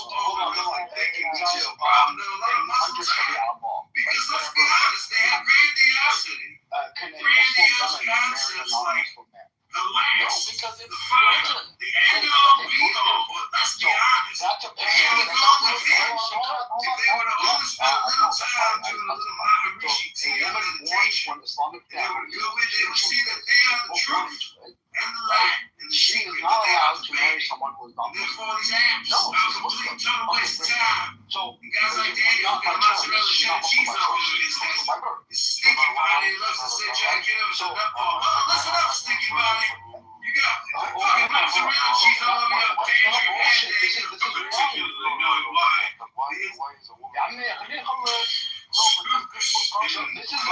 This is a premise, right? One of the easiest, most non-controversial example that can be found. This is a premise which Penrose would find acceptable because she would want a pluralistic, liberal, lowercase l liberal society in which there was more freedom, in which anybody could marry anybody. To think, and you're gonna have to write. So for some of you, it could be difficult. As long as But if you're a patriot, you will write in John Kitover. You will, not difficult. But if you're a Republican,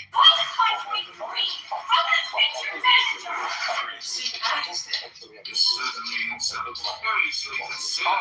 now you're equating,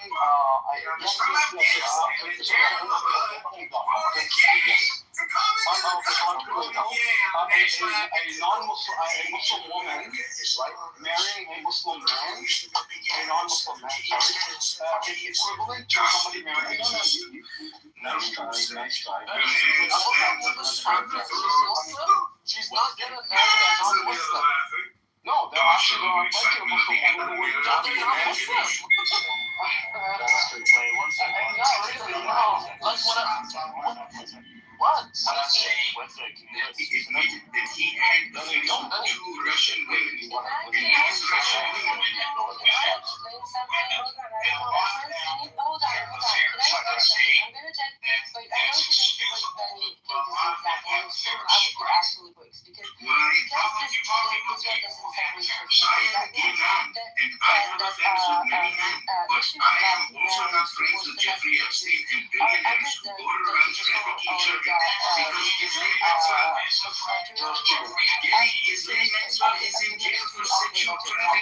that means that, for example, a Jew can only marry a Jew because there's no institution, no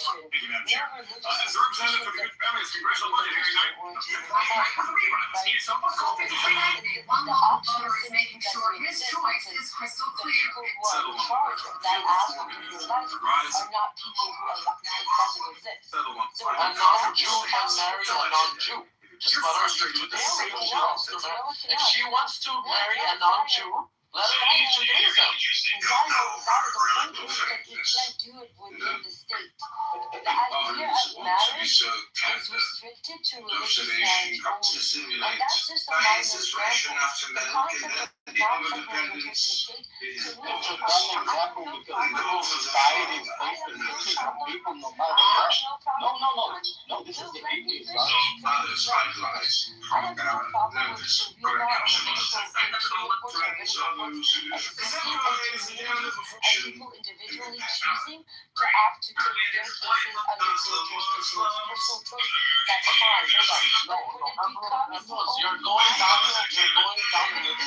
the dangerous point. It's not. What I'm telling you is it's not. And Rose, listen to me. This might be the only option in Israel. I don't know. What I'm telling you, under Sharia law, non-Muslims get married and do their family affairs and do their inheritance and do all these things according to their own religious laws. So if you're not, and you want to get married, you're going to get married in the church or in whatever. And do you think the church will allow to Christian with a Muslim? That's the whole point. That's what I'm telling you. If a Muslim girl wants to marry a non-Muslim guy, let her leave. Let her leave the religion. If she's not happy with the rules of that religion, it's not about leaving the religion. It's about the state not providing an option. It doesn't matter. There is an option. I just told you. Correct me if I'm wrong.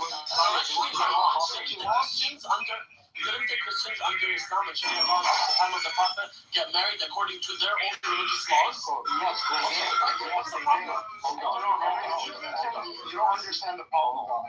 Hold on. there is no problem. All societies place restrictions. Not every. Yes, there are restrictions. Yes, there are. I'm speaking. I'm not denying that there's going to be restrictions. I understand. Listen, the restrictions that are going to be placed around the institution of marriage, for example, let me explain to you. Let me explain to you because I'm not familiar with this. And then please don't take a long time answering. Yellow. Okay. The restrictions are be placed under the. Is your name Prince? Oh, you said Prince first? Okay, go. Okay. There are restrictions in all societies no matter what, and you can never please everybody. If this is given society the power of these modern liberal states, they're governed by the authority of the people. The people, by a majority in the democratic state, wishes to be governed in this fashion. It's the end of story. Don't put your minority, liberal supremacist views on the entire population. That's what people like Emeralds love to do. We don't give a shit. We wish to be governed in America. We wish to be governed in such a manner. We will be governed in such a manner. That's it. Okay, great. So, obviously there will be restrictions around institutions. The difference is where those restrictions come from. Now, in the case of a secular democratic state, it is the people who impose these restrictions through a democratic process. And these restrictions can be changed over time. Take the age of marriage, for example. Once upon a time, it was 16 and 15, now it is 18 in many states. Some places keep it at 16. Whatever it is. I'm not saying that there's going to be no restrictions whatsoever. It's how you come to these restrictions, how you come to how the law is different. In your respect, or from your standpoint, there are certain things that can never be changed whatsoever. Because it is God's law. It is a divine law. You cannot change God's law. It's a divine law that's applied to the people who believe in that divine creator. That's it.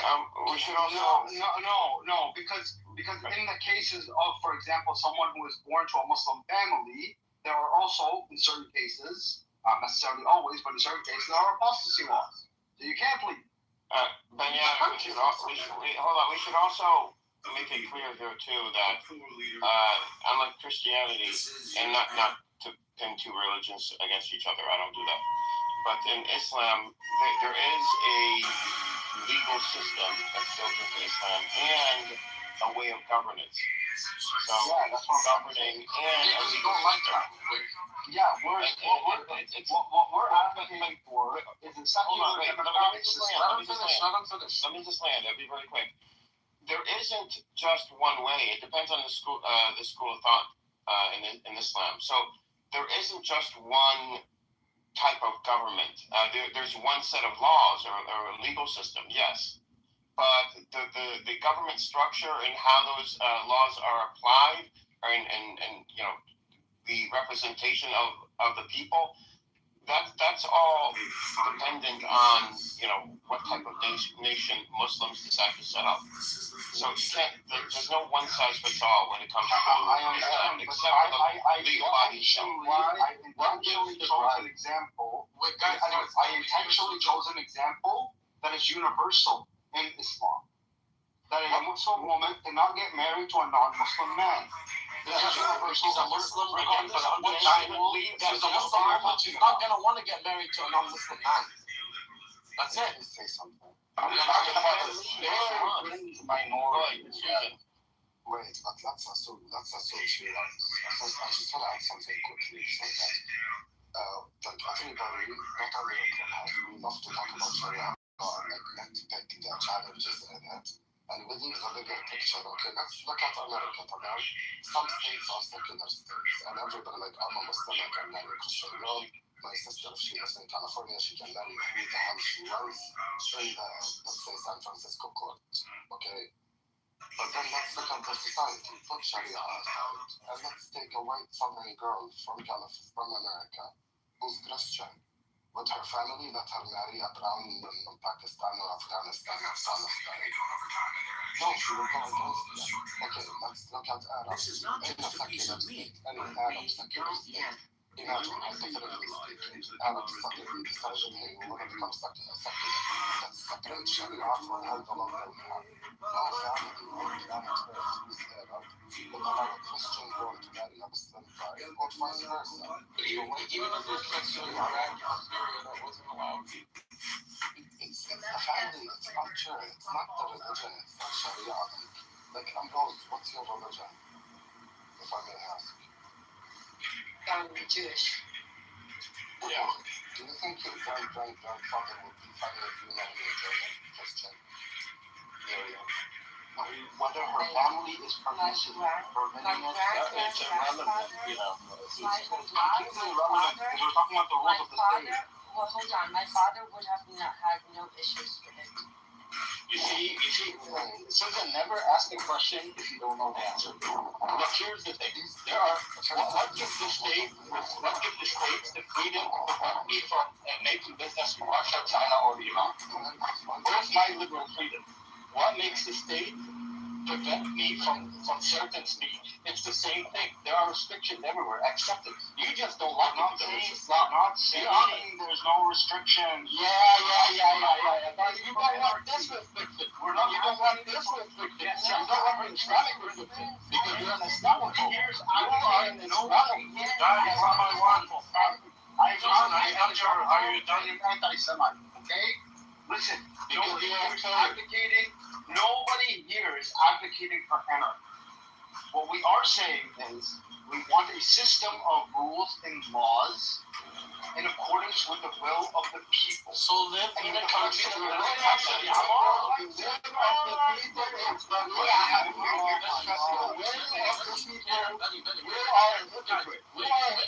will of the people is Sharia. That will change it with Good life.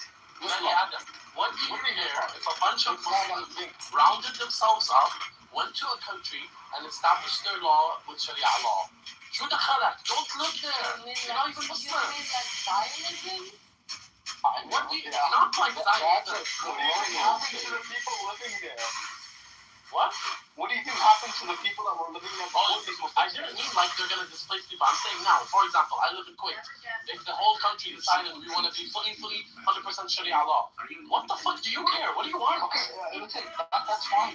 I don't That's what we're I saying. don't I don't know. Say we're going to go never say we're going to go conquer a country and force the inhabitants to be under us like Zionism. Hold on. But not all people living there, right? It doesn't matter. Not all people are like the law. It's not a hypocrite. What? Not all people Just want because the majority of Israelis believe that it's okay to genocide and ethnically cleanse Palestinians doesn't make it legit. Yes, and where is the genocide or ethnic cleansing that's happening in Sharia law? That's not the point. You spoke about. Listen, you're traumatized by your ethnocratic state, and you're pushing it on Sharia law. No, Zion. Which you've never experienced and haven't seen a modern example of, so you can't judge it. No, it's not about Sharia law. Quit making about Islam. It's not. It's about the concept of the will of the people. The will of the people is Sharia. The majority of the people vote in Sharia law. We want Sharia. I don't understand. Because they're supremacists. They are liberal supremacists. You don't want nothing else. God's law. If the majority of the people are willing to force the minority to live under a law. That's what democracy is. That's not forcing democracy. Prince and resistance. Wait. Hold on. This is the misunderstanding of democracy. Democracy is the rule of the majority and protection of the minority. If you break that, it becomes fascism. How does Sharia law not protect the minority? Because the minute you force a minority to live under a religious system of a religion it doesn't subscribe to. How am I forcing them now? Now I have a country and I have Sharia law. I have a country and there's Sharia law here. And you as Emerald, let me ask my question. And you as Emerald are living there. How is my Sharia law infringing on your rights and your protection? Because I'm living in a country that is governed by a law of a religion. Yes, and how does that mess you up? What can you not do? You can practice Judaism. You can marry a Jew. What else do you want? What are your other examples? What can you not do under Sharia law as a Jew? Zion, the thing You can't marry other women. Listen, you need to understand that this is not about religion or That's the what other. they want. I understand your point. You're saying the system. No, Zion, please let me finish the thought, okay? You need to understand that these systems never end well. We've seen this happen over and over in history, and it's not because there's something inherently wrong in Islam or Judaism or Christianity. It's because that's human nature. We are very susceptible to being corrupted by power, and if we neglect to uphold the principle of rule of the majority and protection of the minority, we always end up with fascism. It's not just about the voice of the majority. It's understanding that as a majority you have a responsibility. Listen, no. It's about understanding that right now you might be the majority. So, but if you take into account the fact that one day you might be a minority, how would you like to be as the minority? That's how you treat the minority when you're the majority. I understand your distinction. Listen, Amrose, I'm not saying you're against Islam or you don't like the religion or you're saying that the religion is doing bad things. I get that. I never thought that anyways. I understand. However, there is a distinction here. Right now, in today's world, if you tell me some random Arab country decided to do Sharia law, I would be very worried. Because like you said, I would be worried that they're going to use Sharia law, be under the guise of Sharia law to push corruption. Because that's what a lot of countries are doing. Same thing with the West. And this is exactly what Zionism did. So yes, in principle, I agree with you. That's why I prefaced this whole thing and said, number one rule, if Sharia law was practiced according to what God intended it to be, we as Muslims believe it is the most just, most beneficial law to humans. Will we follow it? Wait 1 second. Now, I'll explain. I would like to say something. If it gets, after Prince. If we follow it, Prince, we're good. If we don't follow it, could we not follow it? Possibly. Could there be a corrupt leader that's going to say, I'm going to establish a Sharia state and use it to his power? Yes. But in modern day history right now, we have no example of Sharia law. You can't say what you're applying to Zionism and apply it to us. You can't. Edward, then Prince. I'll be quick, and then Prince, you can go. I just wanted to say, hello. So I just wanted to say, when it comes to Sharia law, when it comes to Islam in a nation, it is a moral code that Islam provides, that state. How, and what I've heard here that's been conflated is representation of the people and minorities versus majorities. These things are not, how should I put it?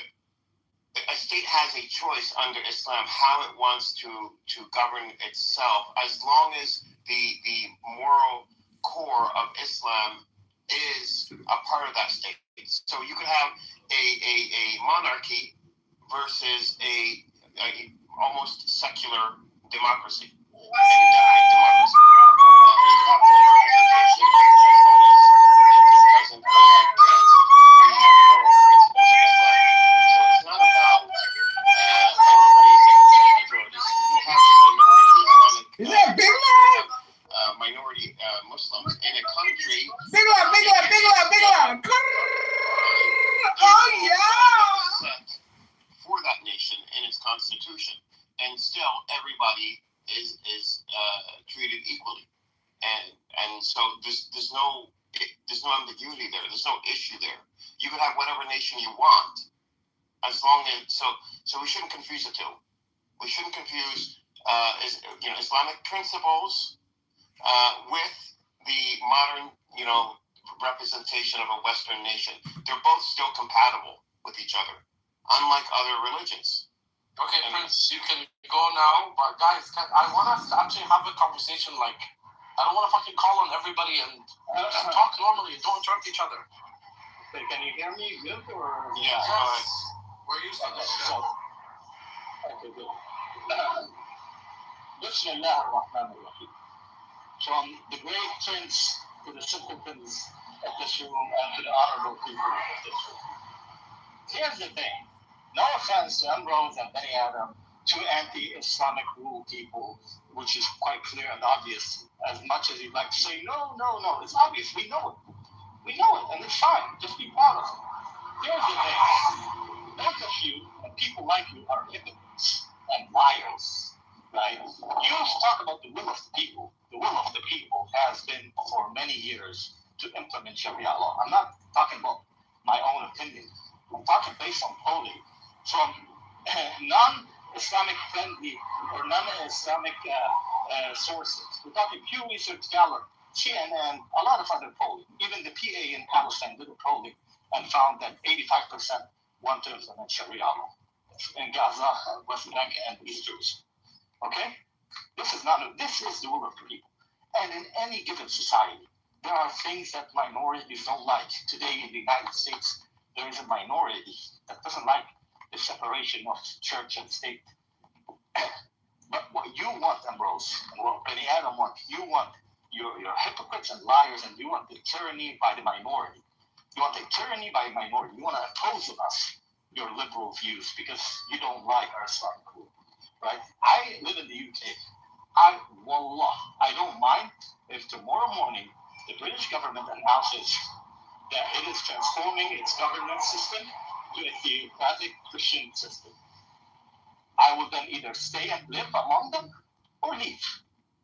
But I'm not going to oppose it. The will of the people of Great Britain, the majority of the Brits want to live under theocratic Christian law. I don't mind it. It's not my place. And I think Muslims who argue against it, we want secularism because fuck you, shut the fuck up. It's not your country. At the end of the day, you're an immigrant, descendant of an immigrant. You know it's not your culture. You know your culture is very different. So spare me the Muslim liberal hypocrisy as well, right?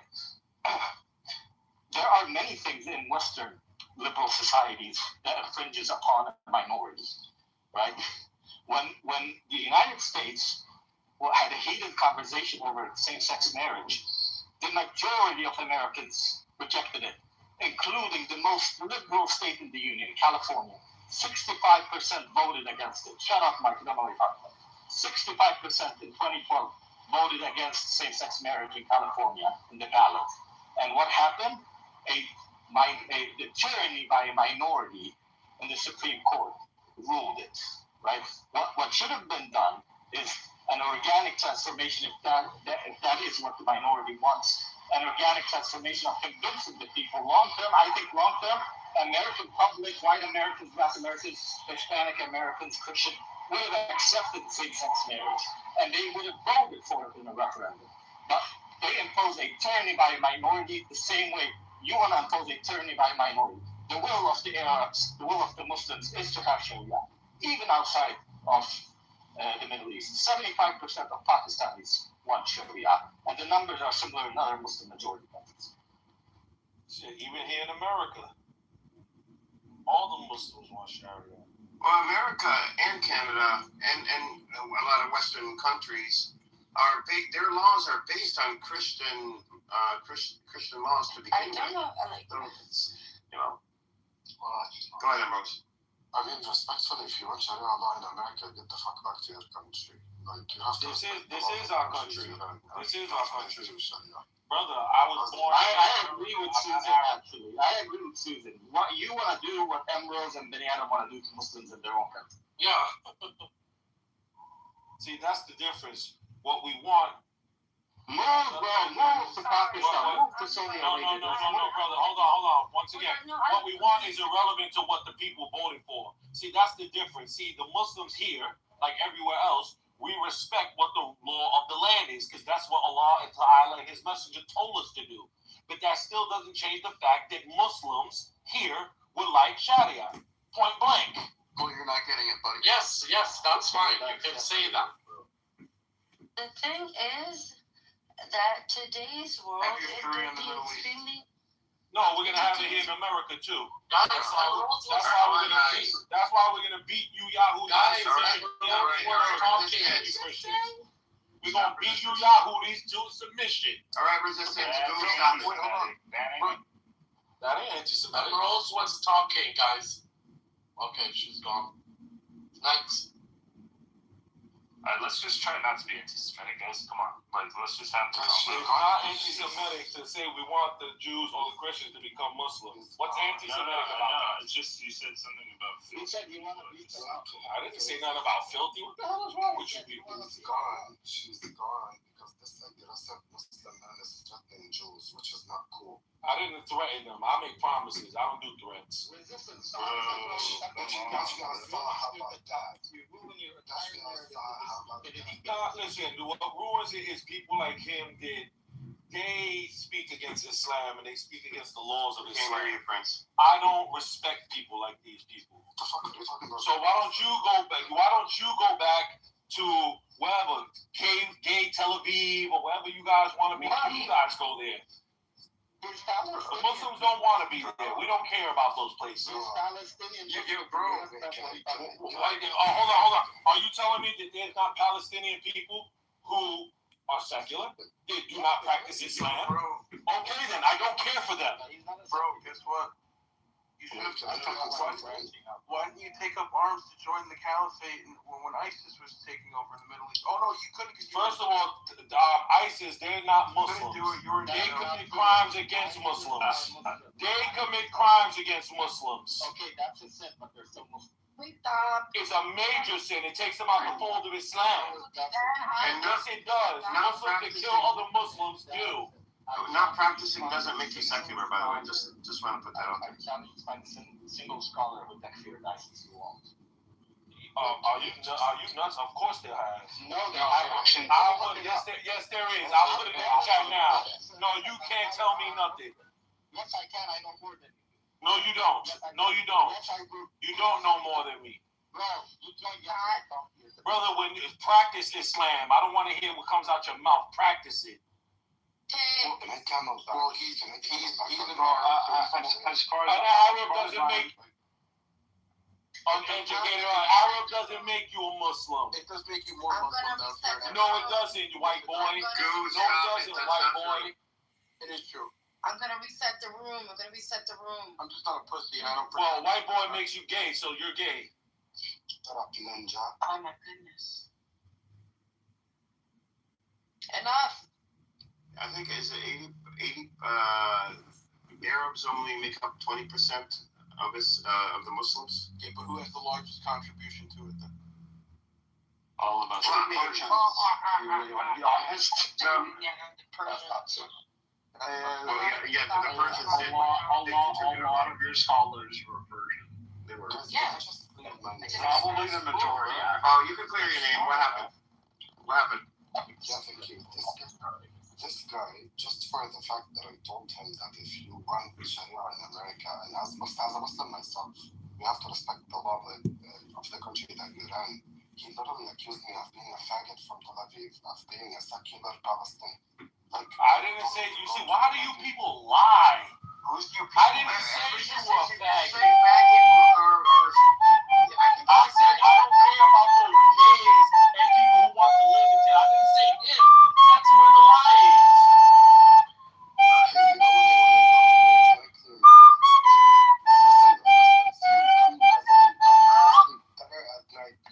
No, listen, the only one who does talk is you and your forefathers because you submitted to those fucking Jews and Christians because you're cowards.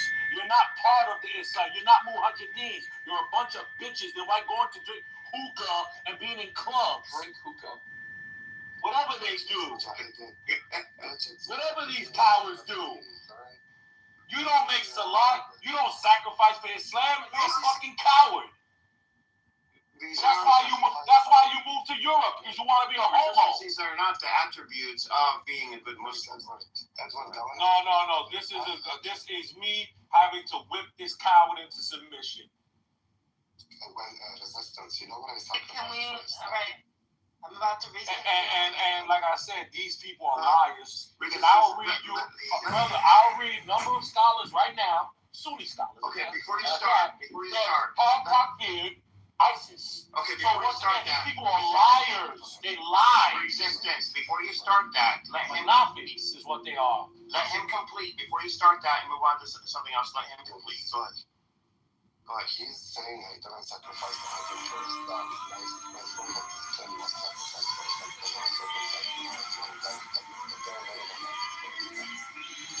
you trolling? Are you trolling? Why would I be trolling? He's a Muslim Palestinian. Actually, no. That doesn't make you a Muslim, Edward.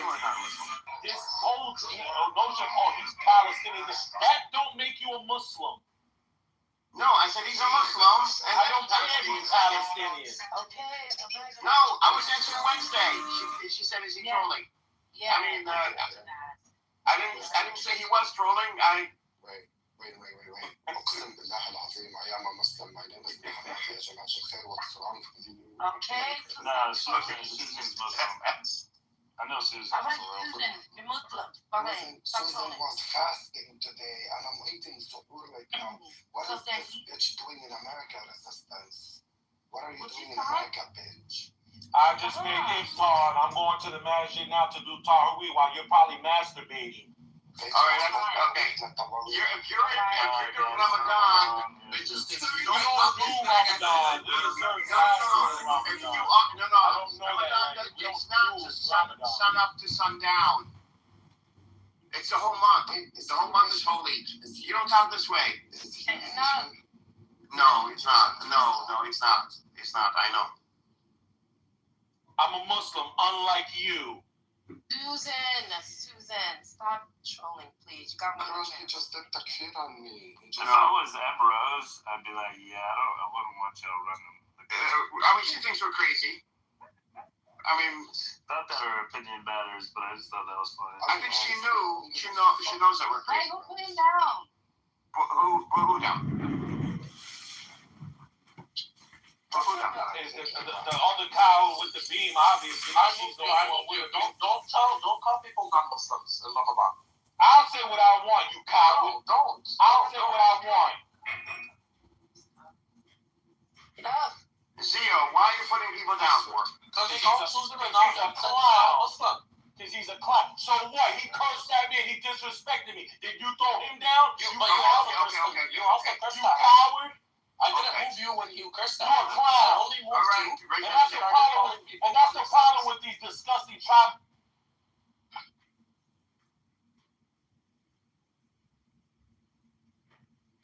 Why is everybody so upset? That's the problem with these cowardistic, tribalistic Arabs. You're not better than me. Allah Ta'ala tells us that in the Quran. If you are stopping. Absolutely. No, I'm going to tell them the truth about myself. Because that's what Muslims do. Okay, I have something important to say. Hey, Dylan, what do you want to say? Nobody's going to kick Israel's ass. I'm going to kick your mama's ass. And also, is this falling by itself? What's wrong with you where you're so against Israel? Nobody was even talking about Israel right now. Wait, Edward. Man, fuck Israel. All you dirty fucking Jews are gonna die. Go ahead and fucking Iran blows all you cocksuckers off the face of the earth. Resistance. Period. Yeah, but what does it now say? I love resistance. What does it say about now I love resistance. All right, don't fuck him up. What does it say about you where you're so obsessed with Israel? We were not talking about Israel.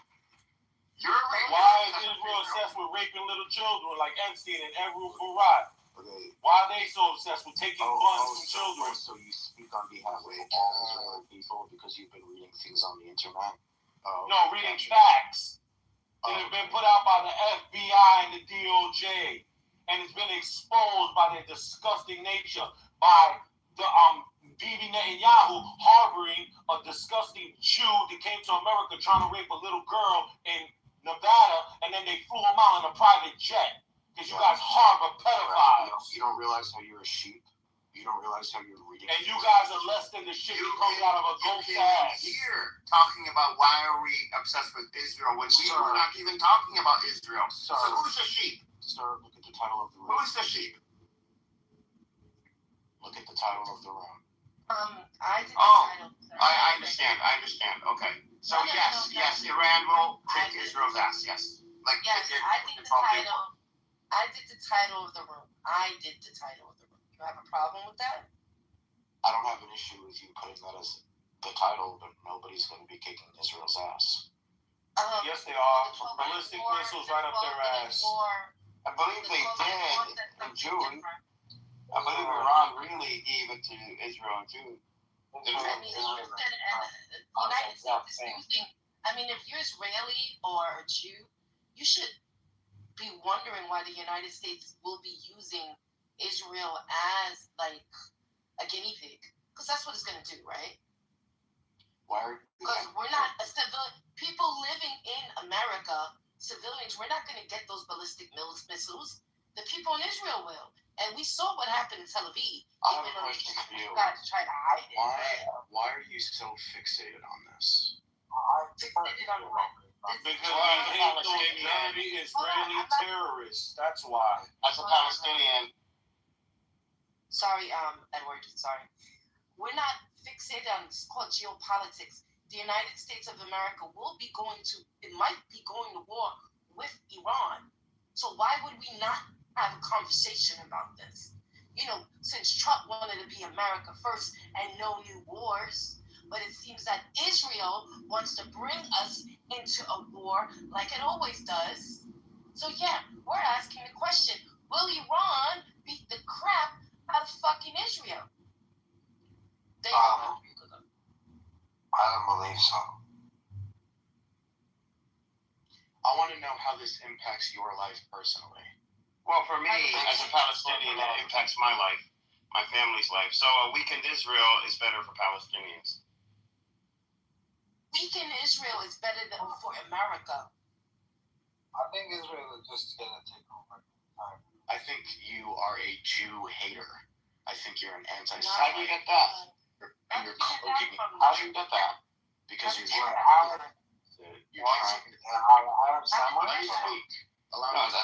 Let Dylan complete. One second, I want to ask you a question. Let Dylan complete, please. Go ahead, Dylan. Yeah, you're trying to mask your Jew hatred over with the guise of anti-Israel geopolitical. How do you know? Because this doesn't impact you in your personal I life. just said it did. I'm Palestinian. My family is directly impacted. The reason why you should be getting so worked up about. Wait, I just told you. He said, "How does this affect me?" I'm talking about Wednesday, sir. I'm not even talking to you. Okay. Why are you ignoring what I had to say? Because I'm just directly talking to Wednesday. You're directly talking to Wednesday? I didn't even realize you was directly talking to me. I thought Edward was next to speak to. But how am I influenced by this? I have family in the military. Actually, a lot of my family's in the military. Young men and women are in the military. My family. As a matter of fact, they're on Fort Drum right now. I didn't ask I'm answering your question, sir. Thank you. You're actually not, because I'm answering your question, sir. I'm asking your question. I'm answering your question. You should relax and you should take a deep breath. I am relaxed. Here, this is me being relaxed. Okay. You want to see relaxed? Right. There you go. Relaxed. Look, Goo, you actually stayed long on this panel. Where did everybody go? Probably to a different room. God, sick. You know, everyone wants acceptance. Get along? What's wrong with y'all? I swear to God, men can't get along. I don't tolerate nonsense from these people, and you know that. I don't care. I'm not like other guys. I don't care about it. I don't care about how they feel. These people are rooted in hypocrisy. Not me. My law is the Islamic law, point blank. I don't care about nothing else they're talking about. Nothing. Edward, why do you keep on going off? Cool left. All right. Well, this was a good room, guys. Yes, it was. It exposed the hypocrites. Hold on. I don't even know how to work this thing. And a bunch of Zionist, bitch boys came through.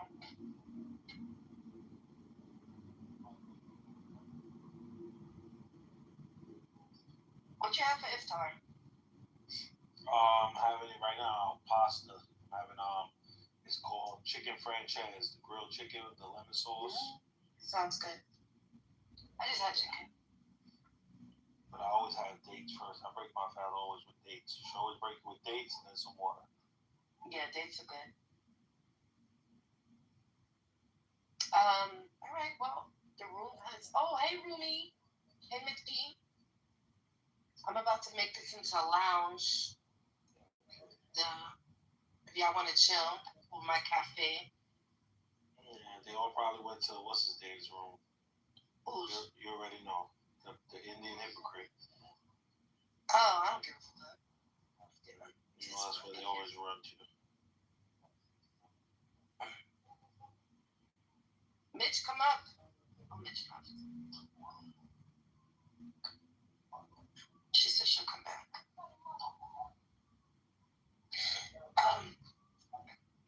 I was trying to understand Emerald's thing.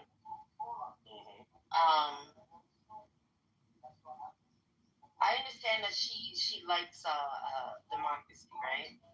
Secular democracy. But if Qatar decides to be full, like if Qatar says Sharia law, that's it, you know? If Kuwait says Sharia law, that's it. And if the minority don't want Sharia law, they can always go to a country in the West. Not every. It's like they're trying to make it seem as if every country has to be a democracy. Not every country has to be a democracy. This is a big planet.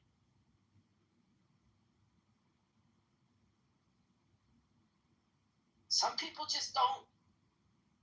If you go on to Libya, Libya? Under Gaddafi, right? Under Gaddafi was, to me, in my opinion, was better than what they have now.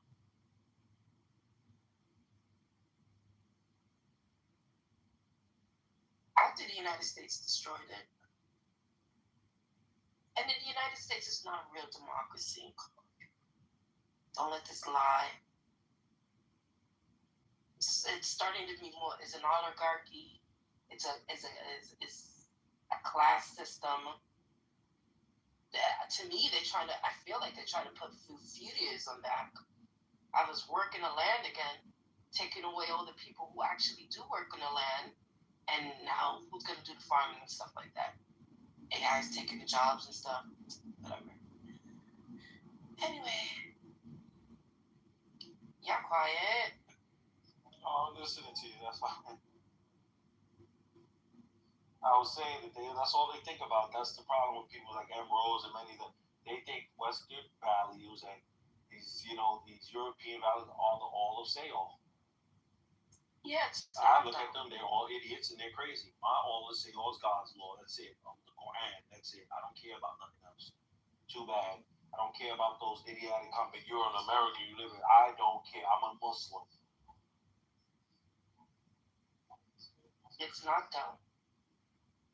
If the people in that country want a secular country, then the majority will rise up to have a secular country.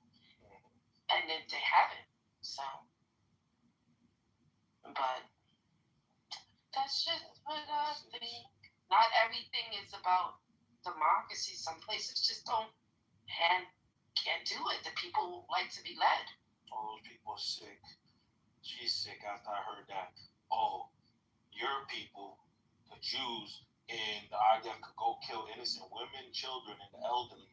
And their punishment is what? You just want them to be in prison to watch soap operas and drink and do it? That's why. Pass my ass. I know. I don't believe it. I do. I question it. You know what's so crazy? That she's a hypocrite. And she's not. This is what I mean about them. They're liars. And you're not Jew. Because the Jew is literally the ones who observe the law that was given to Moses. That's what a Jew is. They observe the Torah. You people are not Jews. Because even in the Jewish Torah, capital punishment is allowed. It is a ruling by the Almighty Creator. She also lives in Israel, so maybe she doesn't understand the prison system in the United States and how. She don't understand reality in life. That's what she don't understand. It's for profit, this other stuff. But until they kill, God forbid, until they rape or kill one of her mother or sisters or her daughter, she ain't gonna learn. She's gonna have to learn the hard way. I think it is. You see, it ain't her family members that's happening to. That's what the problem is. And then she wants to come with this fake sympathy. Oh, the Palestinians, I understand. I can't know what they go through. You don't know shit about what they're going through. Let alone do you care, because you don't even want them to get justice. Imagine that. You care so much, but they can't get justice. Please. Oh, have you seen that series Peaky Blinders? Of course. Who the hell has never seen Peaky Blinders? Okay. You know, they're doing a movie, Peaky Blinders, on Netflix. Mm-hmm. The Immortal Man. I can't wait. Late to the party, baby. I'm not late. I've been watching Peaky Blinders. Oh, okay. You watch Boardwalk Empire too, then, right? No. Oh my God, you're late, like I said. Yeah, you're gonna watch that next. Watch Boardwalk Empire. I'm still doing the James Bond thing. My ADHD made me drop it for a second. I think I'll go back onto it. Plus, there's other things. Bridgerton came back on. So. You never watched The Gilded Age? Yeah, I like The Gilded Age. Oh, I'm about to say, The Gilded. I find it fascinating how New York used to look back in the day. My favorite shows. Did you get to watch the new Night of the Seven Kingdoms? The new day. Oh yeah, I finished it. Yeah. That's the shit. So Egg lied and said that his father could give him permission, right? Yeah, little Egg is crazy. Little Egg gone. Wait, didn't he? But he lied. He said there were 9.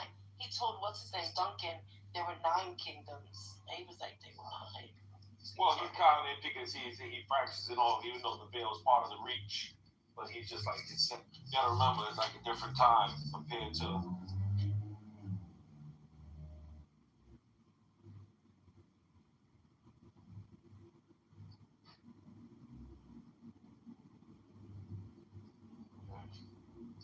Well, that shit.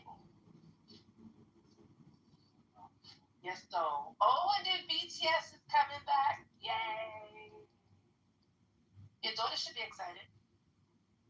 What's that? The boy group BTS is coming back. Oh, I don't know about that. I don't even know.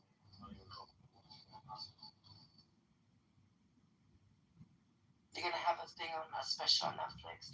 Yo, I think Netflix, after a while, is going to start charging pay-per-view. I'm calling it now.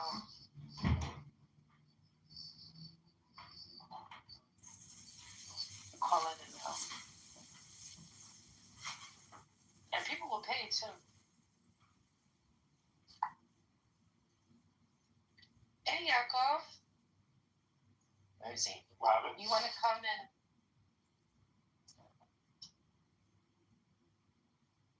We're having I call mine the cafe, which is having some chit chat, Yakov. Hello, Brandon. Hello. How are you? I'm well. Yourself? That's good. I'm good. Hey, Yakov, how are you? Oh, sorry, I was muted. I was like, yeah, I was getting a little hot and heavy before. I was just listening. Oh, yeah. Didn't want to. Yeah, I haven't been doing rooms a lot, so my karma score's been dropping. Oh, let me see your karma score. I was top 1%. What? I was higher than that. I lost 1 point. Dropped me down. Really? Mm-hmm. Figured I'd do a little room. See how resistance is doing. Top 10%. Okay, not bad. I don't know why I'm upset at that. I've been trying to lose as much points as possible and stick with my tradition, but it ain't been working out. I was at 0.5% or 2. They bring me down because I got sent to. But your goal is to lose points? Yeah, I don't want no damn badge. I ain't no honor student. You don't even got a badge, so don't you worry about that. Yeah, you have to be in the top 1%. You could be a bad person, the bad kid. But yeah, this weather's been crazy, right? Oh my God, for the first time in 30 years, our water came into our basement. It's never come in before. Oh my God, I'm sorry. Yeah, it's melted. Raised the water table. You gotta vacuum water out, right? Oh yeah, pump. Yeah. You gotta check the Mizuzu when you sort that out, man. I'm saying. What's that? He knows what I'm talking about. Gotta check that. Check what? I didn't hear what you said. Gotta check the Mizuzu when you're done with the flood. When you're done with the I'm saying. I'm confused. Yeah, don't understand. Listen, leave Yarko alone. He's good guy. Yeah, he's cool, man. He's cool. I ain't playing with him. Why I feel like I know you, Brandon? I don't know how I know you, but I know you. Shindig, come up. I'm not doing this. How are you?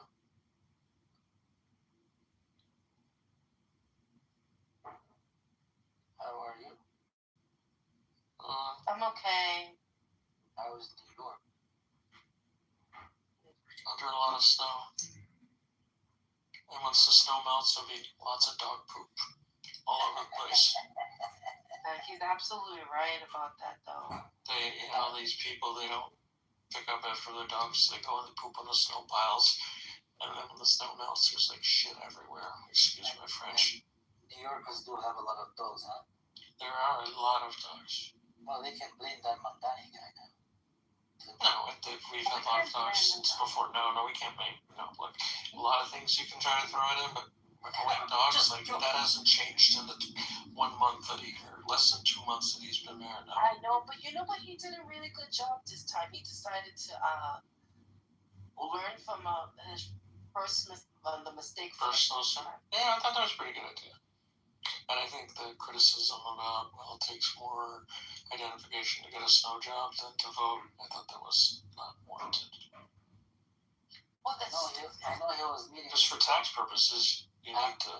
I'm following a story where those immigration people went into Columbia University and arrested a student, and Mamdani told Trump she should be released, and she was released or something. Well, he went to the Oval Office and met with Trump today. Very quiet meeting. Very quiet. I wonder what Mamdani and Trump talk about. I think they like each other. I think Trump actually likes him. He completely disagrees with him, but he likes him as a person. Well, you know what it is? They're both populists, right? That's why Trump was able to get voted so many votes and be president the second time because he is populist. Like those who vote for Trump, and Trump is a New Yorker. I mean, he's from New York. Yeah, but it doesn't help that the Democrats put pretty much a dead guy and then pulled him out and then put at the last moment. Yeah, I agree. I mean, but they already have their winning. I think Gavin Newsom is gonna run for president. He's gonna win. He's definitely gonna win. I think in America, I think New Yorkers are the most politically sophisticated Americans. You agree? Most politically what? Sophisticated. I think we know more about stuff than the rest of the Christian. I'd like to think of ourselves, but who knows? I think we. I agree with that. I think we do. I think because we're just everywhere all at one time. I don't know. We're so mixed with so many different people. So we live in our own bubble. That's for sure. You think New York is living in a bubble? Really?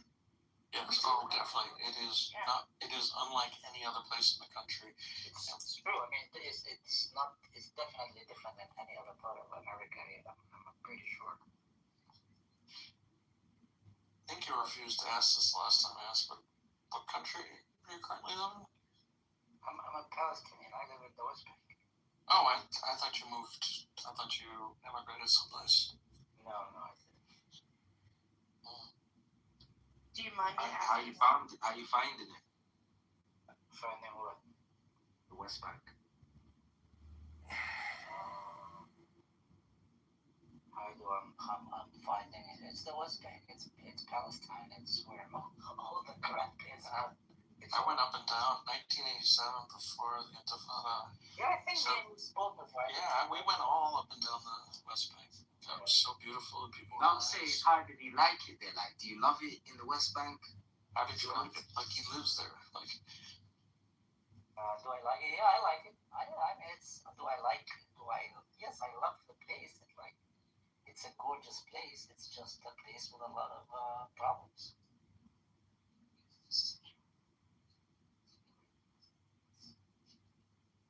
Jindin, all I have to ask is, did you build my house over there yet?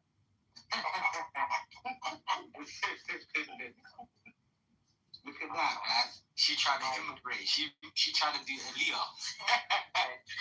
I built a couple of houses. I built a couple of houses. Right, mine have to be purple and pink. Purple and pink, now that would be very odd.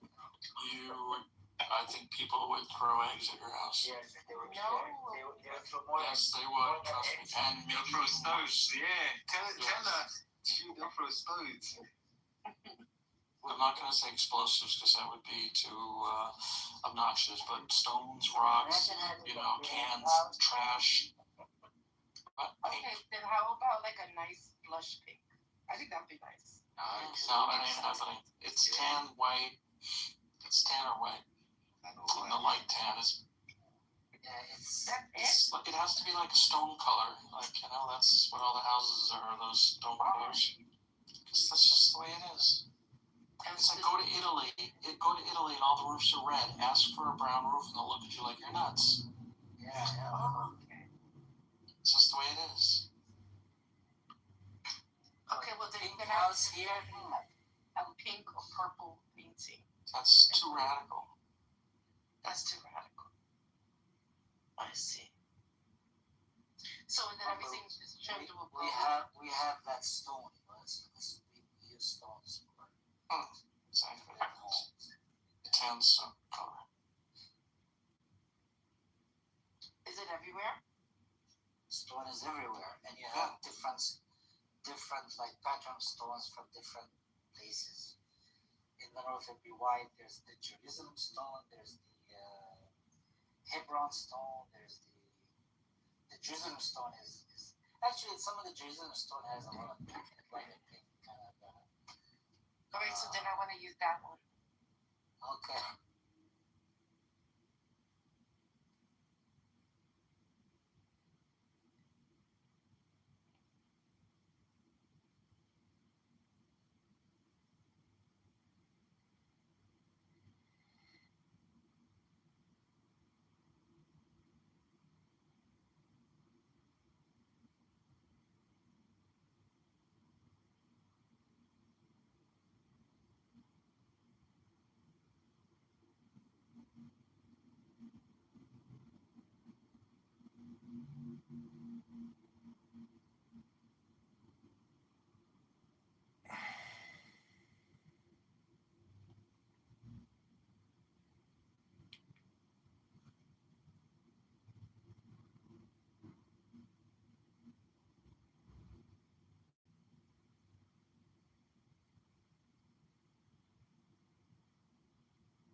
Wait, can I get back to what John was saying to me though? Okay, so Clausen's point here is that when Christ cried off on the cross, he didn't even say it in Hebrew from the cross. He said it in Aramaic from the cross. Yeah, you're actually correct.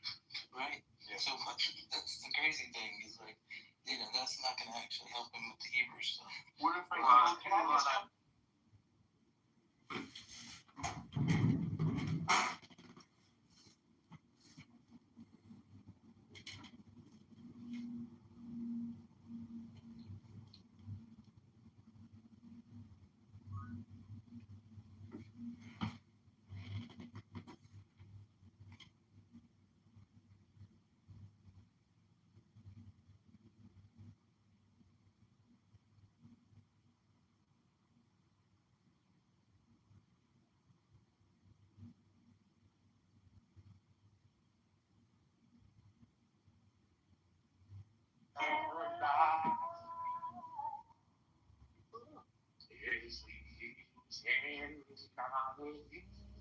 See, black people, y'all. That's the CC, so he's black. Here's the light skin. That's okay. I don't know, Miss CC.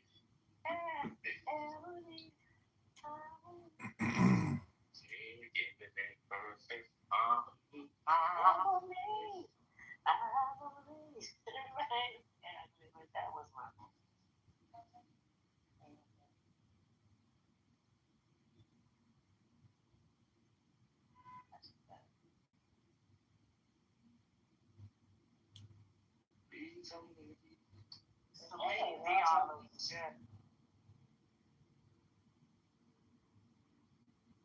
What's this?